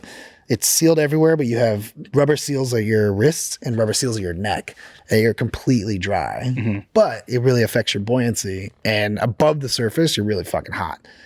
It can be potentially really hot. So this last movie we just did was like the first example of it, where I'm in a dry suit, but we're filming in a lake in late October.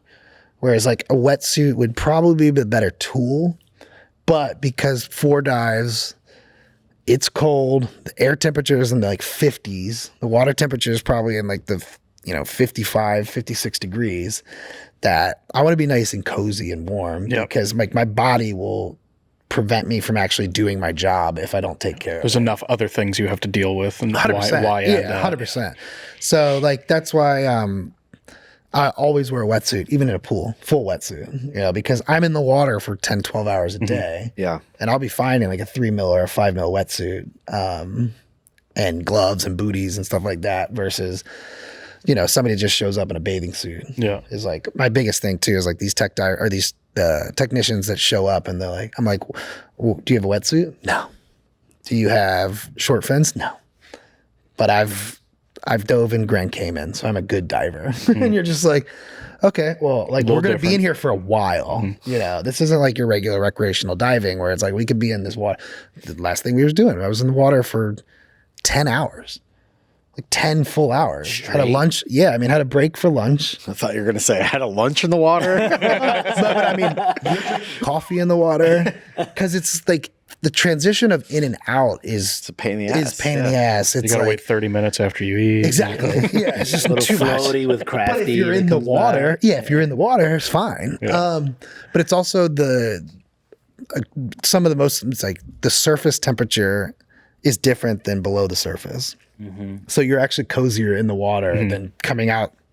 We did this polar commercial where I'm following a triathlon swimmer who basically trains in the winter and just like a farmer John. And like, that's what he does.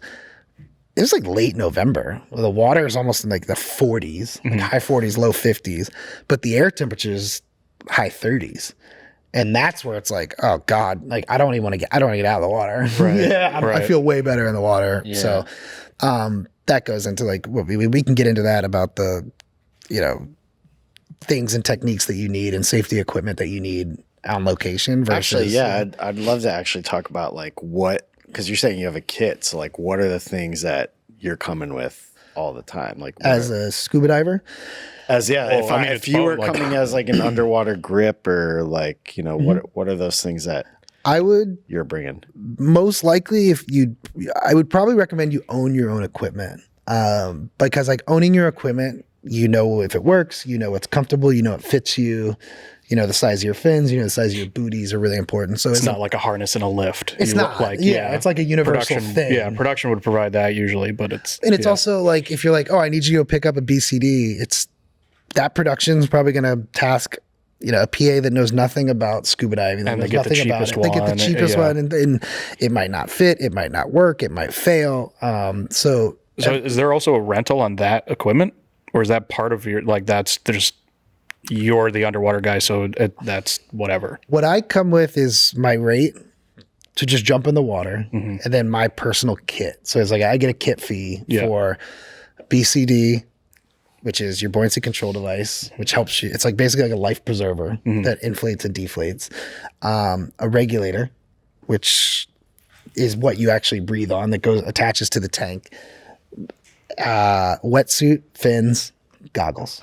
There's like basically that kit that you're paying for that you should show up with a couple pairs, extra fin straps, extra boots, extra mask straps, defog. Like these are like little things that you need to kind of come with as a diver that you would bring if you were just going on a regular dive, because that's what you're bringing. And then the rentals come from like the additional rentals would come from like underwater comms, underwater lighting, tanks and weights and stuff like that, because I own weights, but it's like I don't own tanks. Yeah. So it's like I don't need to travel with a ton of tanks because a weight is a weight. Like you don't. A weight is a weight. Yeah. Yeah. Like my BCD, for example, is a weight integrated BCD. So like I have soft weights that sit basically on my hips. It's like where it hits, and trim weights that go on the back. So like I want my specific soft weights versus lead. It's like that's just a personal preference to me. But the majority of that else comes from, and short fins. Short fins is like something that I tell people a lot, because we kind of touched on it earlier that in scuba diving, you want like, if you look at like free divers, for example, those like huge long fins, to give them one fin stroke could get 10, 15 feet. And they need that when they're diving at depth, or they're trying to hit a record free dive, whatever it is. In scuba diving, the fins are about 2.5, 3 feet, give or take, maybe a little smaller, to kind of help you get, to fight current, to fight, to help you, buoyancy, if you're not having great buoyancy, to help you kind of get down to depth or get up from wherever you're going. But in the pool, in an underwater element like that, it kind of can create more problems than good. So I always tell people to bring short fins too, which are basically like boogie boarding fins, or just like smaller little, so that you can keep a little bit of tension to get you wherever It's you need to go. micro adjustments. It's micro because once you're on a full rig and you have the housing, unless you're on the bottom, walking on the bottom, it's nice having the fin to do that. But, it's hard to swim, to kick without fins, with all this shit on you. So you need it. Like, it kind of depends. Like I go constantly when I'm operating, fin on, fin off, because it like depends on where I am. If I'm on the bottom, kind of walking, like creeping in, I want to be able to walk on the bottom to actually be able to do that. Okay. Feet on the bottom. I can't be like on my fins. Flippy, like. Well, yeah, I mean, like, yeah, it's like, it's like a thing, because then you're like, oh, and like every time I do that, it shows in the lens. So what you need to do is be so comfortable and be very like locked off in your framing, in your movement, so that, because there's nothing worse than being on the bottom and you hear in like the underwater comms, because you can't talk back to people a lot of times unless you're in a full face mask. Where it's like, can you just settle the camera? Can you just settle the camera? Because you constantly are like, oh, boom. I had to repo, just like repoing my feet. That you see it in the lens. And like all those little elements is like trying to kind of get ahead of that beforehand, rather than like being at the surf or being at 20 feet below the water. I'm sorry, because I just realized there's going to be like when you're on a commercial, I'm thinking about this now, like like think about how fucking annoying it is to have like the agency client chain. Dude. Now you're underwater and they're like, can you make it more? And you're like, no. How do you say set? Well, like Steadicam operators, they'll slate it and then they'll go in and they'll say set and then it'll be action. Like, do you have a way of communicating that? Like, you said yes and no, you can do this, but like, I think it kind of it varies per project, but a lot of it is working with like a good AC or a good like the DP that's sitting there at the top. They're basically running the like. They're communicating start for and stops you. of it. Yeah. And it's like, cool, this is a good frame. It's like, oh, Stratton, and like having that trust with somebody to be like, cool, are you set? Just to tilt down. Yes. And then we're set, because I don't want to like completely change the framing. Sure. They'll see me not set. You know what I'm saying? They'll see something's not right. So that like, cool, I kind of like settle into a moment and lock that frame off. And then you can hear it in the comms like, cool, are we set? And if I don't move at all, they know it's like cool. And then you can see the AC start rolling the camera. Okay. Because you don't slate. You don't do it. I was gonna ask that too. It's like most of it's MOS, but like a lot of it's is there ever like, do you ever put like, is it take one, like do you put fingers in front of the lens, or like is there any reference for editors? Or depends. Fuck them. Fuck them. No, fuck those guys. Yeah, no. You want to an extent. And I mean, if it's a crazy like VFX element, your safety diver, you might have a slate, but getting that up and down below the surface is like quite, because like I told you I have my slate that goes on my wrist, so it's like you might be able to do one or two, or your element. You're not necessarily breaking it down. What I've found into like shot A, take two, and then we're like, oh, we're moving into close ups. Or now let's advance the slate to like shot B. Or it wasn't true, like in between setups, if you go to the surface and just record something off to the side of the pool or something. You head tail or tail, head slate or tail slate, something like a sequence. Yeah. So it's like, so for the editor, you'd be like, cool, at the very beginning of that block, you see like, oh, this is scene 3. Yeah. And then it could be a little probably challenging from an editor standpoint, like getting below the surface. As long as you're not just like rolling the whole time, like having to find why clips. would you ever like, do that? Nobody ever does that. Everybody does. Well, it's like they think it's cool and they're filming a bubble or something, and you're like, poor editor, because then you'll go from like, boom, this like close up to, I don't know, just like them. They thought like the refraction of the water looked cool, so now your element, So I think it's a little bit of a trust that you're working with your ACs. They know when to roll and cut. The DP and the director might find something that they like, and I mean, I've worked on plenty of shows where the editor's there, or the editor's in the know of somehow that like this is going to be like a non-traditional element of filmmaking, whereas like cool, I'm looking for a close-up. This close-up looked great. I don't know if it's take fucking 1 or 6. This was the good take in that sequence. This is where you want a scripty. Yeah, exactly. A good script supervisor will tell you it's like, oh, match time code or something like that. So Yeah, so not really a ton of slating. We've definitely done the finger thing, which Yeah. always is fine, but I can't really do it. Yeah, you're reaching around this full. And then I have to reset, you know what I'm Yeah. saying? It's like reset the framing. So that's why it's like if I have my safety diver there, they have these underwater comms. I keep talking about it, but they have like full head masks that have, I can hear, I can speak, or they're basically just like underwater speakers. Yeah. And a lot of the times in the pool, I like that more because, to be honest, like I don't want 100 people screaming in my ear and giving me a lot of direction. I want one cohesive voice, one mission that then we can adjust and amend to that versus like it's usually just the DP, the above water DP being like, cool, pan left, tilt up. Truck right. Let's wrap around them a little more. We want to get some foreground element. Like hearing that one voice and then not being able to talk back. The line of communication is rock solid. Yeah. Because you know exactly what you need to do. Yeah. And then once you get there, boom, all right, locked off. Now you can roll. Do you shave before No. a shoot? No. How are you doing the I've dove the seal? Yeah, I've dove for this seal. I've dove for so long that and I've had a beard since I was 12. Yeah, I had the 12-year-old beard. As you hit the water. As soon as I hit the water, I was came out full beard. Dominican Republic. They're like, you look like a grown ass man. I'm like, where it goes back to like having the proper equipment. I have a great mask that doesn't flood. I mean, I'll fog every now and then, but like it's a really good mask, and like I can basically get water out of my mask by just like looking up and exhaling. Blowing, yeah. You know what I'm saying? Exhaling out of my nose. And like that's like a technique you're learned in scuba, whereas like if your mask is flooding, you put your hand on the front, that the top forehead element, you look up and you exhale and that water will just go out through the bottom.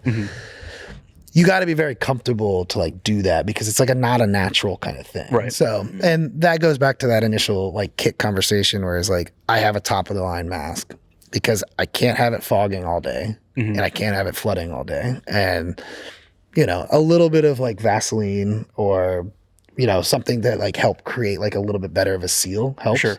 But I've not been one of those people that has like a huge I just know when you say like the full face thing, then that's a whole nother issue of where it's got to land on you and all the like, I don't know. Yeah. Well, that's like to me, unless you're doing something like very specific, the full face mask is just a larger element of like, It's like a burden.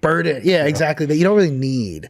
You know what I'm saying? Unless it's like very specific framing, very specific things. Whereas like, I would rather not talk back. And then if we need to have a conversation, let's go to the surface. Let's chat. What am I missing? What are we not getting in this sequence? What are we not getting in this element that cool? All right, now let's fix it. It's almost cool because I'm not dumbing it down is the wrong term, but it's almost like going back to like the days of like 35 or 16, like you're shooting film, like you have like this finite thing, so the discipline is much harder. Correct. So it's like now, okay, we're shooting underwater. This is what we discussed about. Yeah. The discipline's got to be much harder again. Oh, 100%. And like I run it strict like that. Whereas like I mentioned earlier, where if something's not going right, you can't really fix it easily underwater. Right. You can't communicate. You can't talk. You can't, only so much hand signals will get you to do versus like, no, we have to go use our voice above the surface. Yep. So that's why it's like, and the director on this last movie had like this big full face mask. The air consumption is crazy. And like you hear them, it's like really weird because you'd hear them in, 60 feet of water. It's pitch black. It's quiet, but all you hear is like, at depth. And it's like, you hear them breathing. You hear them like, Oh, that must like fucking freak me out. Oh, dude, it was one of those moments where I was like, am I narked right now? Am I like, because it was euphoric in a way, like it was like what's the Simpsons? Not Martin. What's the guy? He's like, I'm in danger. Yeah, He's like, yeah. Ralph. Ralph Like, I'm in danger, and he's just like laughing. It's like, Like that's got to be okay? like, especially if that's not synced to your breathing, and now you're hearing this weird fucking like that's I don't know, that's a horror Also- movie within itself. Yeah. also it's like, well, it's also too, it's like by that like motion of like breathing in and out, it's basically the same kind of like idea. If you're in a confined cave, you're basically like sucking a lot of that oxygen out. So it's really easy to get the bends. It's really easy to get narked on a full face mask if you're not calm, using it correctly, and like in that way. So Fuck that.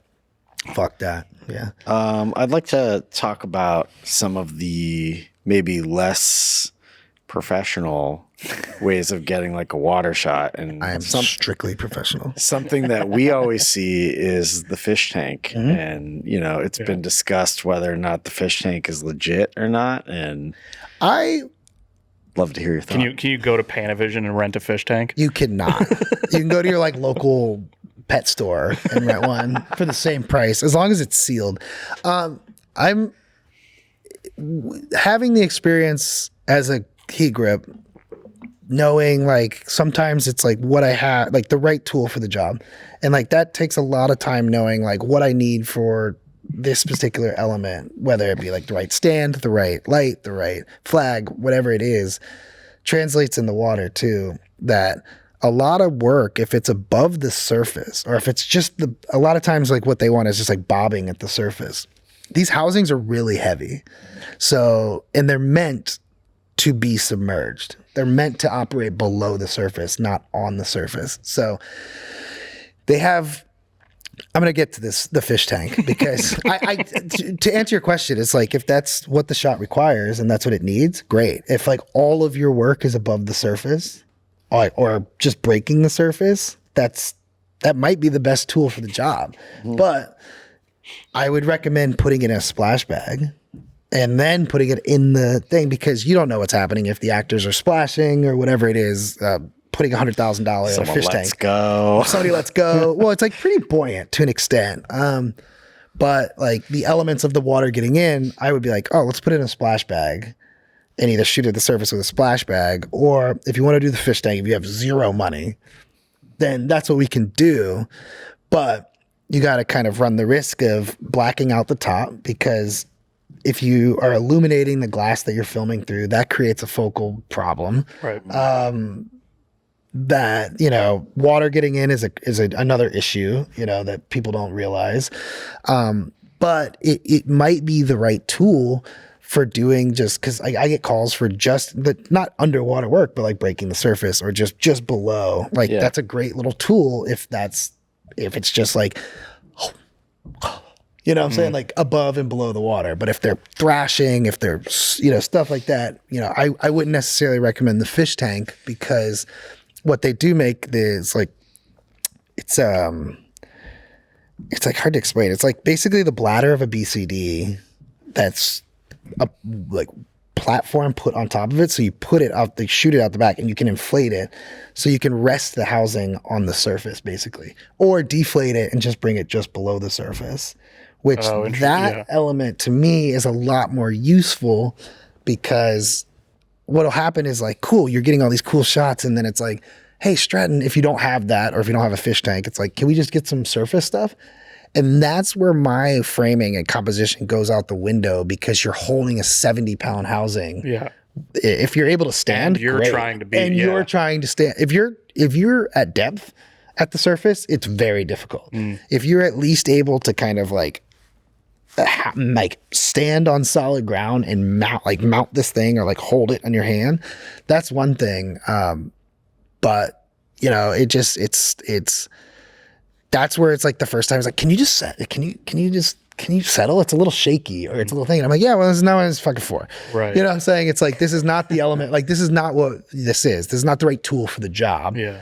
But you can't necessarily be like in the middle of the day, be like, no, not going to do it. Right. Because it's like, But there's also like, I mean, there are things like you said, that, I mean, there's what is the hydro crane, like the underwater techno crane, like that's designed to go in and out of the water too. So if you want those shots, there exactly. are, and it's like having that conversation of how to achieve that. And like, that's where I kind of translate my experience above the water as well of like, oh, well, can we just like suspend the camera here and we want to kind of blah, blah, blah, blah, blah. There I was like, cool, we need a crane. Well, we can't afford a crane. Yeah. I was like, cool, then what, quick, cheap, and easy, pick two.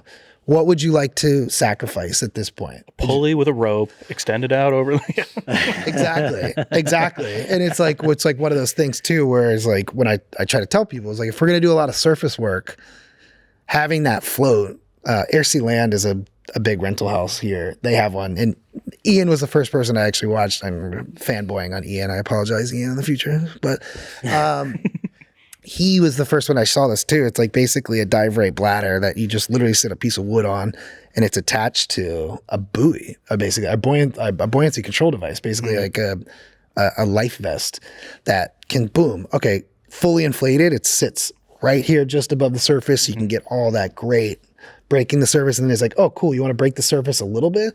You deflate it and it just kind of sits under. Okay. Just a little bit. You don't have to deflate it completely. It just get to like that level. It's like, oh, I want some above the water and below the surface. It's like a water easy rig. Exactly. And what it has on the bottom, which is unique, it's basically a line that you attach a weight belt to. So it kind of acts like a keel in the water. So if you put weight down the center of it, it's just like, we're talking off camera about it having like a proper cinema lens or proper cinema build versus like a small little DSLR housing. Mm-hmm. I'd rather take like an MK5 or a big housing or a Gates like deep water or something like that. A big housing that has some beef and some weight to it because it translates in the water just like you would. You know, it gives you that ability to make like subtle, more soft movement versus like a DSLR that's just there's something too like a lightweight kind of thing. A lot of people don't like cell phones now, especially like they're water resistant or what you can go into a depth of whatever. So people are like, oh well, I can do this shot with my phone, but like look at the size of the lens. It's half an inch. You have a 1/4 inch to get under the water and a 1/4 inch. Like if you want that splitting, but a cinema lens, you've got like your field of vision. It's so much easier to split the surface of the water with a real lens than it is this tiny. Like ask any operator above the ground or below. A bigger, heavier build is easier to operate and more cinematic and more fluid than like a small lightweight DSLR or a small lightweight camera because you see every single bit of movement, every imperfection in the frame.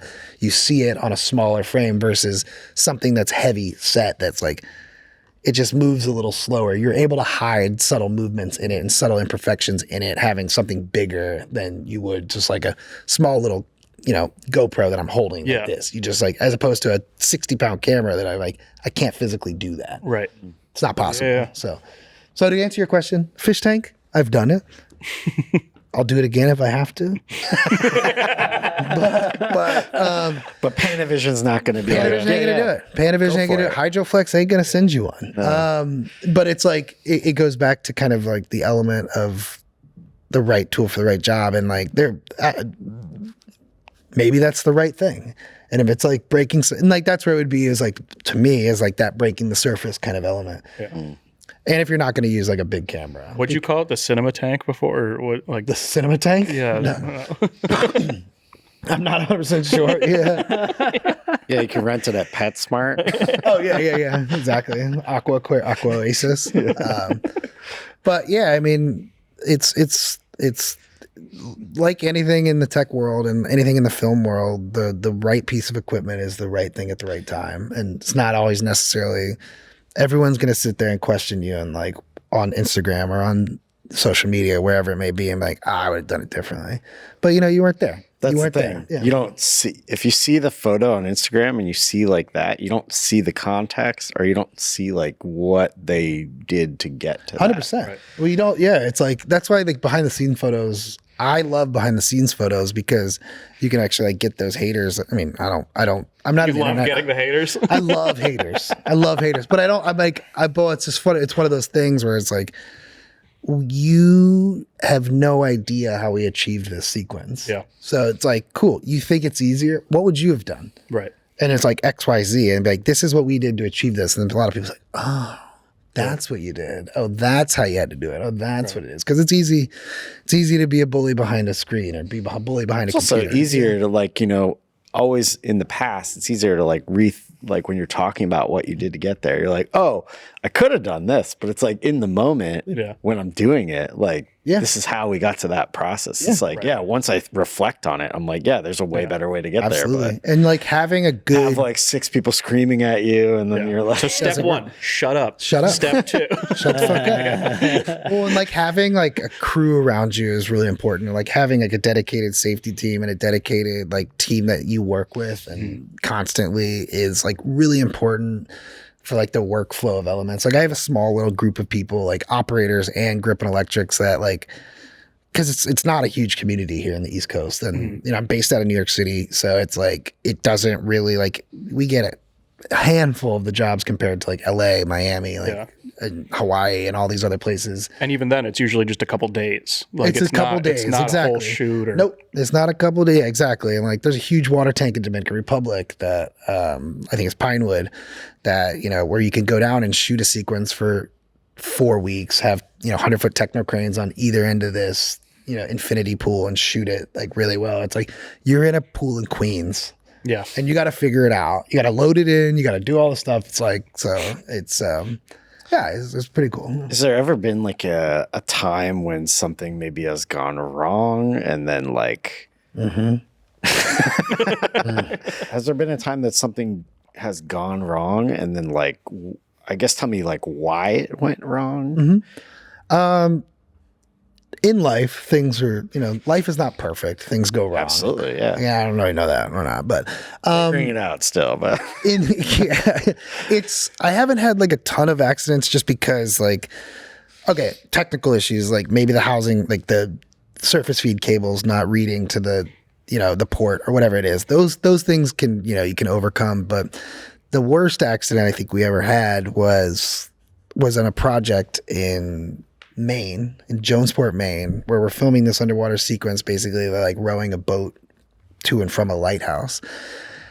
And I was like, oh, I'd really love to do your sequence. Like, I'm an underwater operator. I'm an underwater, certified diver for 15 years at this point. And I was like, cool, would love to. And they're like, nah, well, like we already got a guy. He cleans boats. He's our water guy. Oh, sick. Yeah. He's like, no technical ability, no film experience, nothing, but it's the producer's boats, bro. Cleans boats. He's a decent diver. But great dude. Great dude. Like, well, it's like the different, it's like the polar opposite end of like having a great diver, but a shitty technician. In that moment was like the bad element of it. I'd usually take the other way around, but like this was one of those moments where it was like, we're filming on a splash bag.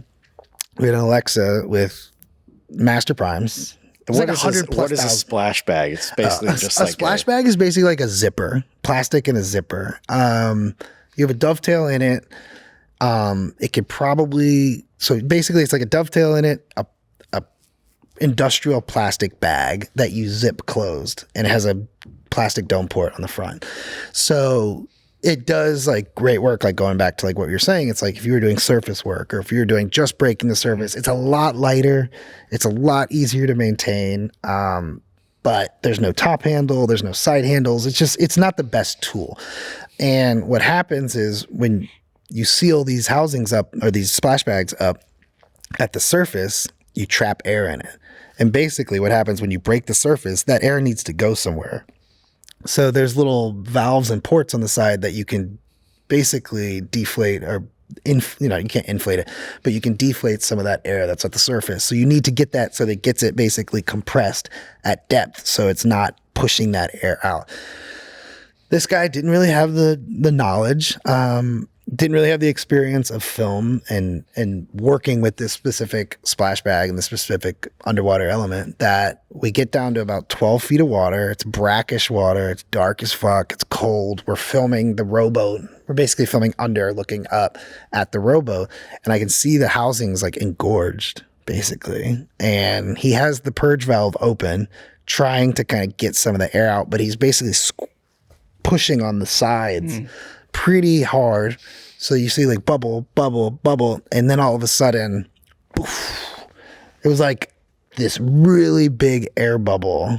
And I was like, cool, housing just failed. And like that is arguably not arguably, that is the worst fucking thing that could happen Right. at work is a housing failure. And like, I'll go back to Nanny as well, because there was a housing failure on that, but the experience and the operator and the experience of Peter Lee, the first AC, we'll go back to that in a second. Yeah. But goes back to, all of a sudden we're like, cool. And then what happens is, because all that water rushes in, the air goes out, water rushes in, the housing starts to sink. And we're in like the Gulf of Maine, we're not really in like a comfortable, confined water space. So I grab the housing, I shoot to the surface, I'm walking backwards with fins, full rig, camera on me, full BCD, full tank, walking back and flooded an Alexa and Master Primes. Oh my God. And a Master Prime. It was like $120,000, $140. Well, Yeah. The thing is, yeah, I wish it was that simple. The thing is, with fresh water, if you flood something and it just shuts off, or you just turn it off, you can actually potentially revive that by putting it in a bag of rice. Salt water, Right. It's fucked. it's fucked. Yeah. It's fucked. What did you call the thing that was a zip So it's a splash bag. splash pad? And is the like, It's not for like depth. It's not the greatest thing at depth. but I guess the benefit to it is that it's probably more universal for every like a Hydroflex Any housing camera, exactly. is very specific per model, per body, per lens, or not Depends, lens, yeah. but like, but this can just go on anything at any time, kind of thing. Yeah, like the splash bags can take anything, DSLR, big or small camera. The MK5 is Hydroflex is like torpedo. It looks like a torpedo. That can hold a lot of different types of lenses and camera bodies. And then you get into like different like gates and naughty cam and stuff like that are fairly specific to like, the Alexa Mini. Yeah, exactly. The red, like the gates, it was basically for the Komodo for a while because of the functionality of the buttons. Okay. And Right. that's what makes it pretty specific, as opposed to the Hydroflex, for example, which is great. A lot of the control comes from the surface cable. So you have camera control from the surface, and then you have focus control as an operator if you need it on the side, zoom control or iris control. Why use that over the real housing? And then if you're already on the shoot, yeah, they have their guy, but why? Like, if you're there, why aren't you the guy? Like, that's I think that specific situation came down to just a lack of experience from the producer, where a lot of times it's like a key grip, because I'm a key grip first, operator second. Okay. I do a lot of operating, but I have a lot of experience. So a lot of people know me as a key grip, not as a camera person. So it doesn't hold as much weight all the time offering my suggestions as an underwater operator as the key grip. I see. Because it's oh, you're not a camera guy. What do you know? We have a splash bag. We know what we're doing. I'm not involved in the sequence. We have a boat cleaner. He knows what he's talking about. He knows what he's doing. And I think it like that specific situation was arrogance in a way of like, we know what we're doing. We're fine. Versus asking the right questions to the right people to facilitate the needs of the sequence or like that shot. So I wouldn't have done this shot probably in the Gulf of Maine, because it was fast moving water. It was quite difficult to like maintain our position. We had to like anchor ourselves, basically like tie ourselves to an anchor at depth to like get to the right position. We have 2 anchors on the rowboat at the surface, and cost, I think a big problem with underwater that people don't realize is that it's not the cheapest thing to do. It's a specialty shot. It's a specialty environment. It's specialty equipment. And that equipment and technicians cost premium prices. And a housing, because it's like comparable, like a splash bag versus a Hydroflex or a Naughty Cam or Gates, whatever it may be, is probably only like $300 to $500 difference. So it's not like an incredible amount of like, oh, you're getting a $10,000 techno crane or something like that. But if the budget's $2,000, it's a bigger difference. It's a way bigger difference. And your operator comes at a cost. Your safety diver comes at a cost. All this stuff that they didn't want to pay for it. They were testing the limits of this splash bag because I think it's only rated for like 10 feet. You know, we're at like 13, 15 feet. And it was like a combination, you know, it was a combination of errors that just went wrong that created a catastrophic failure. And I think it comes back down to that lack of communication and lack of planning, where it's just like that gung-ho element of just like, let's just do it. Right. We only have today to do this, you know, like that's kind of like a conversation that I think people, they read these scripts and they read these elements where it's like, oh shit, this, right. It's either going to be such really a small easy, part of it. it's a small part of it, but it's like a large conversation to have. I mean, the other option is you do the bag and then you risk the Alexa and then Quick, you cheap, and pay easy, man. $180,000. Right. That's the thing. It's, again, it's fine until. Exactly. And that's how accidents happen, when like multiple things go wrong. And like that was one of those things, because like I didn't really have any stress about it, because I was like, not my department. Not my department, but I also was like, I told you so. Yeah. But you don't want to be that guy. Right. That, like I mean, I fought tooth and nail with this producer, being like, this isn't the right tool for the job. It goes back to your fish tank. Yeah. You know, it's not the right tool, or it is the right tool. It was like, this should be in a housing. If we're filming open water at depth, like this needs to be this. And they just didn't do it. And what I was kind of saying back, where we had, I mean, I wouldn't say a failure. On these Hydroflex and the gates, they have seal alarms. So basically, if any moisture gets into the housing at all, an alarm goes off. And what was crazy about this one was, we're at like 12 feet, and all of a sudden this like piercing sound goes off. I'm like, holy shit. And Ian sees it, and like the seal alarm on the back is red. So it's like, something's not right. It's clearly the seal alarm. But we get up to the surface, and it's just like, oh, you know, Peter Lee is a Hydroflex legend. He's a camera assistant in LA that works like exclusively with Ian and Pete and all these like Hydroflex housing. So he knows the housing better than like, I think anybody like, that I know of. And what it was just like one O-ring of the dome port seal had like a little imperfection in it. So basically it was just like, it wasn't a panic. We didn't flood the camera. You know, we heeded to the warnings. We heeded to we aborted the dive. We came to the surface. We fixed it, and we're able to continue shooting. Right. Because all it was like, oh, we just need to replace the seal. That's all it was. It was just something and it wasn't like it was falling water into it. It just happened to get moisture in there. And the way that these advanced systems are put into place is to prevent catastrophic failures like that, because that killed 3 days of filming. Yeah, because it's not even just no, you don't have a backup. You don't have a backup body. You don't have a backup camera. You don't have a backup, 24 millimeter master prime. Your insurance just probably sitting isn't covering. Insurance ain't.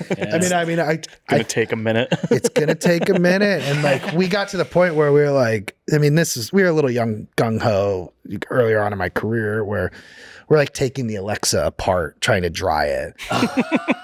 And like have the guts of the Alexa like sitting like the circuit boards of this fucking $100,000 camera sitting in my lap, and the camera house was just like, stop what you're doing, put it back in the fucking box, You're FaceTiming and send it back to us, because you're not trained for this. You're gonna cause more damage to it than you probably think. I mean, electronics in salt water, that shit's gone. I mean, I've seen you inside of fucking 1.8 ballast. Yeah, well, but it's not in the water. Yeah, no, I know. Exactly. So, and I think that just comes with experience. Like, look, I'm only in mid-30s. I'm not the most experienced person. But if you don't do, the underwater, and I don't work exclusively underwater, but I work at it enough that like, if you don't have these like this little bit of experience, things can go really wrong. And in film and in television and commercial, something going wrong costs money. Yeah. And something costing money could cost you a job, could cost you that next, referral, could cost you that next thing. So I try to work in a way where it's like, I might seem like I'm a little bit, anal retentive and specific and request certain things, but it's because I have a reputation to maintain in such a small, tight-knit community that if I go ahead and go around cutting corners and go around doing things that, might facilitate and like help the producer or help the project, help the client get that shot, but by cutting corners from a technical element, then that could backfire really It's easy. like that. It's the graph of like when you know nothing, you think it's fine, but then you know a little bit more, and you know how much you don't know, so you're overly cautious. Absolutely. It's Absolutely. like So it's like what you get an inexperienced producer coming in Yeah. and saying, "Oh, it'll be fine." It's like you're fucked. Yeah, you're fucked. Well, and what I was saying with that Nanny, the seal alarm going off, the panic that ensued. Right, between everybody that doesn't actually That know doesn't what's know a fucking thing. That was insane. But seeing Ian and seeing Peter, the two most experienced people, and the reason why you flew them from LA, you brought them all out here with this housing, with this system that they know, didn't panic at all. Right. Knew exactly how to fix it. Maybe like a slight delay, because it was an unexpected event. But we were back shooting in 20 minutes. Right. Yeah. Versus like going down for 2 days. Yeah. Then that's what killed us in Maine, because we're in Jonesport, Maine, in the middle of nowhere. Stratton camera. That's you. Stratton camera is in actually Detroit. There is a Detroit camera rental house, Stratton camera. Not Boston related, camera. Not related. Yeah. But Boston camera, whatever the camera house was coming from Boston. Yeah, rule. Yeah. So that was like, okay, cool. 4 hours to get to Boston, 4 hours to get back. And like even to get a housing is 2 days away. Yeah, and are they even going to give you another camera given what had happened, They're They gonna weren't ask for thrilled. They're gonna ask for like another deposit. Yeah, they were not thrilled. Yeah, but I mean, like all jokes aside, that is what insurance is for, and like, it's not like necessarily something having as like a backup, but like having a little bit of the confidence is like, because that probably like ruined this guy, like mentally and physically, of like ever wanting to do this again, because he's like, I've destroyed the film, I've destroyed, cost 3 days of shooting, I'll never work again, no boat will ever be clean enough for me. Whereas like you kind of have to have that, like, I mean, I hate the saying, it's like, don't be gentle, it's a rental, but like, Oh my God. you need to, I mean, like, I know this sounds crazy, but like, just like in gripping, like, I know what I can do with the equipment. Yeah. And having that like confidence to know like what I can and can't do with it, you need to be able to like use that in your everyday experience and everyday film. Sorry, rental houses, insurance companies. So sorry, please. Don't apologize to insurance companies. Like Air Land. I didn't mean it. I swear. Sorry, I put some sand in your housing last time. I know there was another project that you worked on that was an underwater commercial, the Citizen ProMaster spot. Can you talk to us about that project? Yeah, that was a really cool spot because the majority of the project was underwater. And so I got approached to be the underwater operator for it. But the DP, who was also directing, was like, well, why don't you just like DP the whole commercial? I was like, oh, cool. Like from a young kind of standpoint, I was like, oh, this is really, this is cool. This is a big opportunity. But it was also one of those things where it was like, this is a big opportunity, which kind of like made it panic. But it was really cool because we were filming this, an underwater geologist from the University of Michigan, basically diving this wreck, the Keystone wreck up in the St. Lawrence River, which I think it like sank in 1912, 1913, something like crazy like that. So that element really excited me because I was like, oh, cool, I get to go dive a cool wreck, but I also get to DP like a really cool commercial and like a top high-end like Citizen Watch commercial. I was like, this is cool. But that was an incredibly challenging project because the wreck sat pretty deep. The leeward side of the wreck was pretty chill, but like the windward side of the wreck had a ton of current to it. So it's like working in a wreck at current, like underwater operating in a pool is one thing. Underwater operating in an open water situation is a whole nother beast. It's a shipping lane. The wreck sits at like, I think the tip of it sits at like 40 and the bottom's at like 90 feet. So it's deep, it's dark, it's really cool and really challenging, but created an incredible amount of challenges because we had to actually light the wreck. So like that was a problem. Like that was tough too because you had to work. I mean, I had a great underwater safety team with me that tracked my my dive profile. Like I think by the end of the dive and like 2 days we were doing there, I had like 2 minutes left in my profile before I went into like, I need a break. Like a couple day break, you know, because you're diving. Like I think we did 6 dives in 2 days, which is a lot. Because it's just like time of day. Because like once you do a dive, you need a 45-minute surface interval. There's like all sorts of stuff. But there's challenges that came with that project because it was the first time I ever had to like light in open water situations.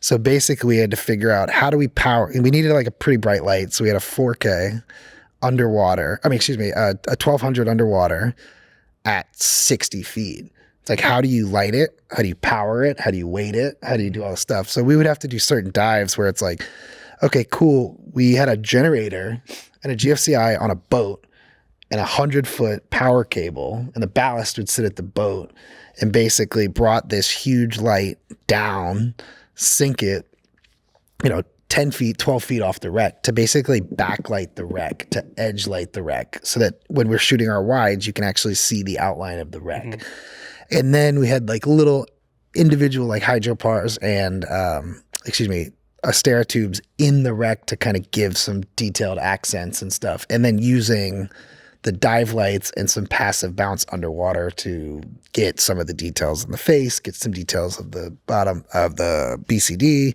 regulator, the watch. There was an element where he's like finding an artifact in the Keystone wreck. So we had to basically film this scene of him finding this, I think it was like a compass, if you remember, it was a while ago, but like filming like a compass and like finding that at depth, like in the wreck. So we had to figure out like, oh, how do we light this? How do we block this? How do we, achieve this well? And it was just a really fun commercial because we were in the St. Lawrence River. It was a really cool, unique wreck to kind of like sneak in and out of, but it posed so many like dangerous elements to it that one of the like closest elements of, one of the closest things to possibly go wrong for me on a dive. I mean, I've had plenty of diving accidents that have happened, not necessarily directly from me, but I was filming this sequence basically going down the descent line, which is basically a buoy that's at the surface attached to the wreck so that you know where it is. Huh. And you can like tie into that buoy and then use that as a visual reference or a physical reference to get to the wreck. Mm-hmm. So we're filming him descending down, and I'm pretty much inverted going down, and ended up, we're at like 30 feet. So like 35, 40 feet. And I choke on, I don't know, spit or water or something, and start physically like choking at depth. Oh. And that was like one of the more scary moments because I was like, oh my God, I'm going to die. Mm-hmm. I'm going to die. But your fight or flight instinct is to just, I need to get to the surface. I need to breathe. I need to breathe air right now, right this second. But because I was so deep, and if I would have gone up so fast, it could have caused other issues. Whereas like, cool, I re-averted myself. I got upright. Like when you like get the air act out of your chest. Once I got back up, I was like, I'm saying, barely taking breath. But I realized that's where my diving experience kicked in, because I was like, oh, I'm able to breathe right now. Yeah. I'm able to breathe. Nothing will change at the surface than right this second, because I have a regulator in my mouth. Mm-hmm. I have air in my tank. There's nothing in my, there's nothing in my air. I'm not choking on a piece of food. Right. You know what I'm saying? It was just like an imperfection of like a water that kind of like closed up my side, whatever it may have been. You know what I'm saying? Like, you ever drink something the wrong way? Yeah. You're able to come back from it. You know what I'm saying? It's just that moment of like panic where I was like, 90% of people would have probably shot to the surface. And what would have happened potentially there could have, caused embolisms, and not to dig deep into it, but my father was a diver for a long time, for a while, and had a very similar instance in we were in Crystal River in Florida, and he ended up having like a heart attack underwater. And we didn't know this, but he was like panicking underwater, and we had to send him to the surface, do an emergency ascent, left all his gear at the bottom, went to the surface, got him up. I went back down to get all his equipment. And then by the time you get up, he's smoking a cigarette. He's fine. We didn't know like what had happened. No clue. There's like no. I mean, I'll tell you like one more crazy story about him because it's like a lot of the accidents that happened like with him is weird. But got to the surface and then 2 weeks later had a bruise that was just moving up his leg, and basically they found a embolism or a bubble in the blood moving through his arteries in his thigh. And if that bubble hits like a major artery or hits your heart or hit, heart attack, cardiac arrest, hits your brain, stroke instantly, basically ended his diving career on this spot. So like stuff like that. And like that was indirectly caused by doing this emergency ascent. By the panic. Yeah. I mean, because it's a natural thing. It's a natural thing. It's like, it's just not, you got to get out. And you're like, that is your instinct. Whereas like having the experience would be like, that's what I think saved me in the St. Lawrence River, because I was like, I don't need to shoot to the surface. There's nothing I can do at the surface that I can't do right here. Right. Yeah. Whereas like, cool. I held onto the line. My divers are around me. They're freaking out because no one knows what's going on. I stop. I panic. I'm just holding onto the ascent line. Recatch your breath, calm down, chill. Yeah. And then while you can the continue actors that. just keep going down. You're okay. Well, because they don't know. They're experienced divers. They're ahead of me. Him and his buddy are down cruising the wreck, continuing the dive plan that we had set in motion. Yeah. Because like being on one side of the wreck, you couldn't film because you get blown off the wreck because of the current. The leeward side of the wreck, you could actually like sit and chill and like be protected by the wreck, so you're not getting blasted by the current. That was like one of those like first moments was like, man, when it can go wrong, it goes like 0 to 100 quick. And just having that experience, having that ability to do that. But it was also one of the coolest spots I got to film. Right. That goes back to like when you first were saying like, I'd rather have a good diver than a good technician. Absolutely. It's like in that moment you have to drop the technician and you have to go back to being a diver. But revert back to your skills. I mean, I've been diving since I was 12 years old. I was probably in my 20s, like 24, 25 years old. So I've been diving for 20, almost half your life, half my life at this point. And that was, I needed that experience at that moment.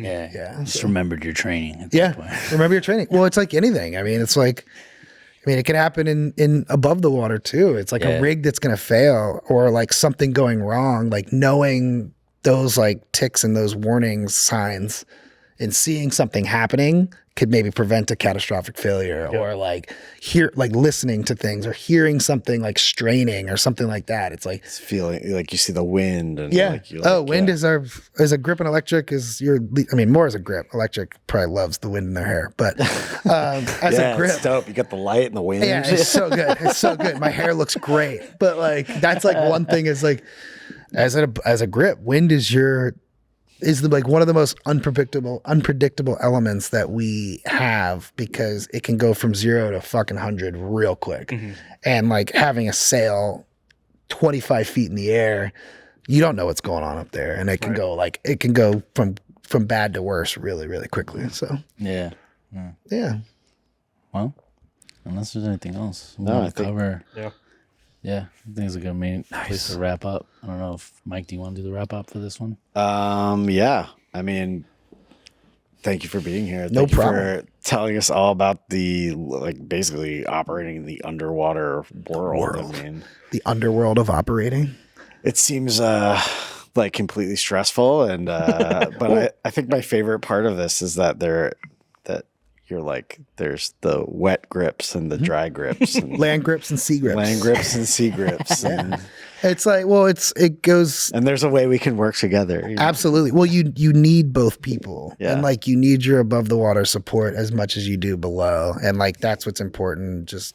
And it comes with time, and it comes with experience, and it comes with. It's like riding a bike. The first time you get on it, you're probably gonna fall over and be clumsy, but do it over and over again. You can, play at the X Games, I guess, or do backflip at the X Games. Well, thank you for joining us. And no problem. Thanks, guys, for having me. Thank you guys for watching this. We'll see you on the next one. See you guys. Thank you. Cheers. Peace. Bye. My beer's empty. Cutting.